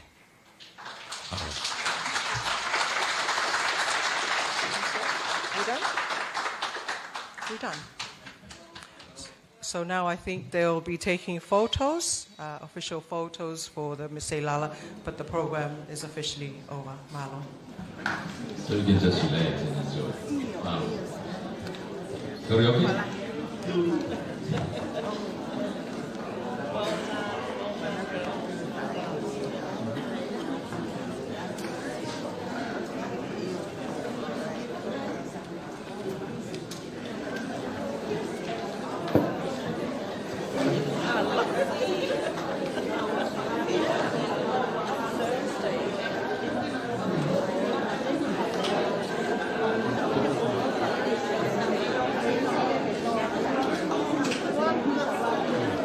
Okay.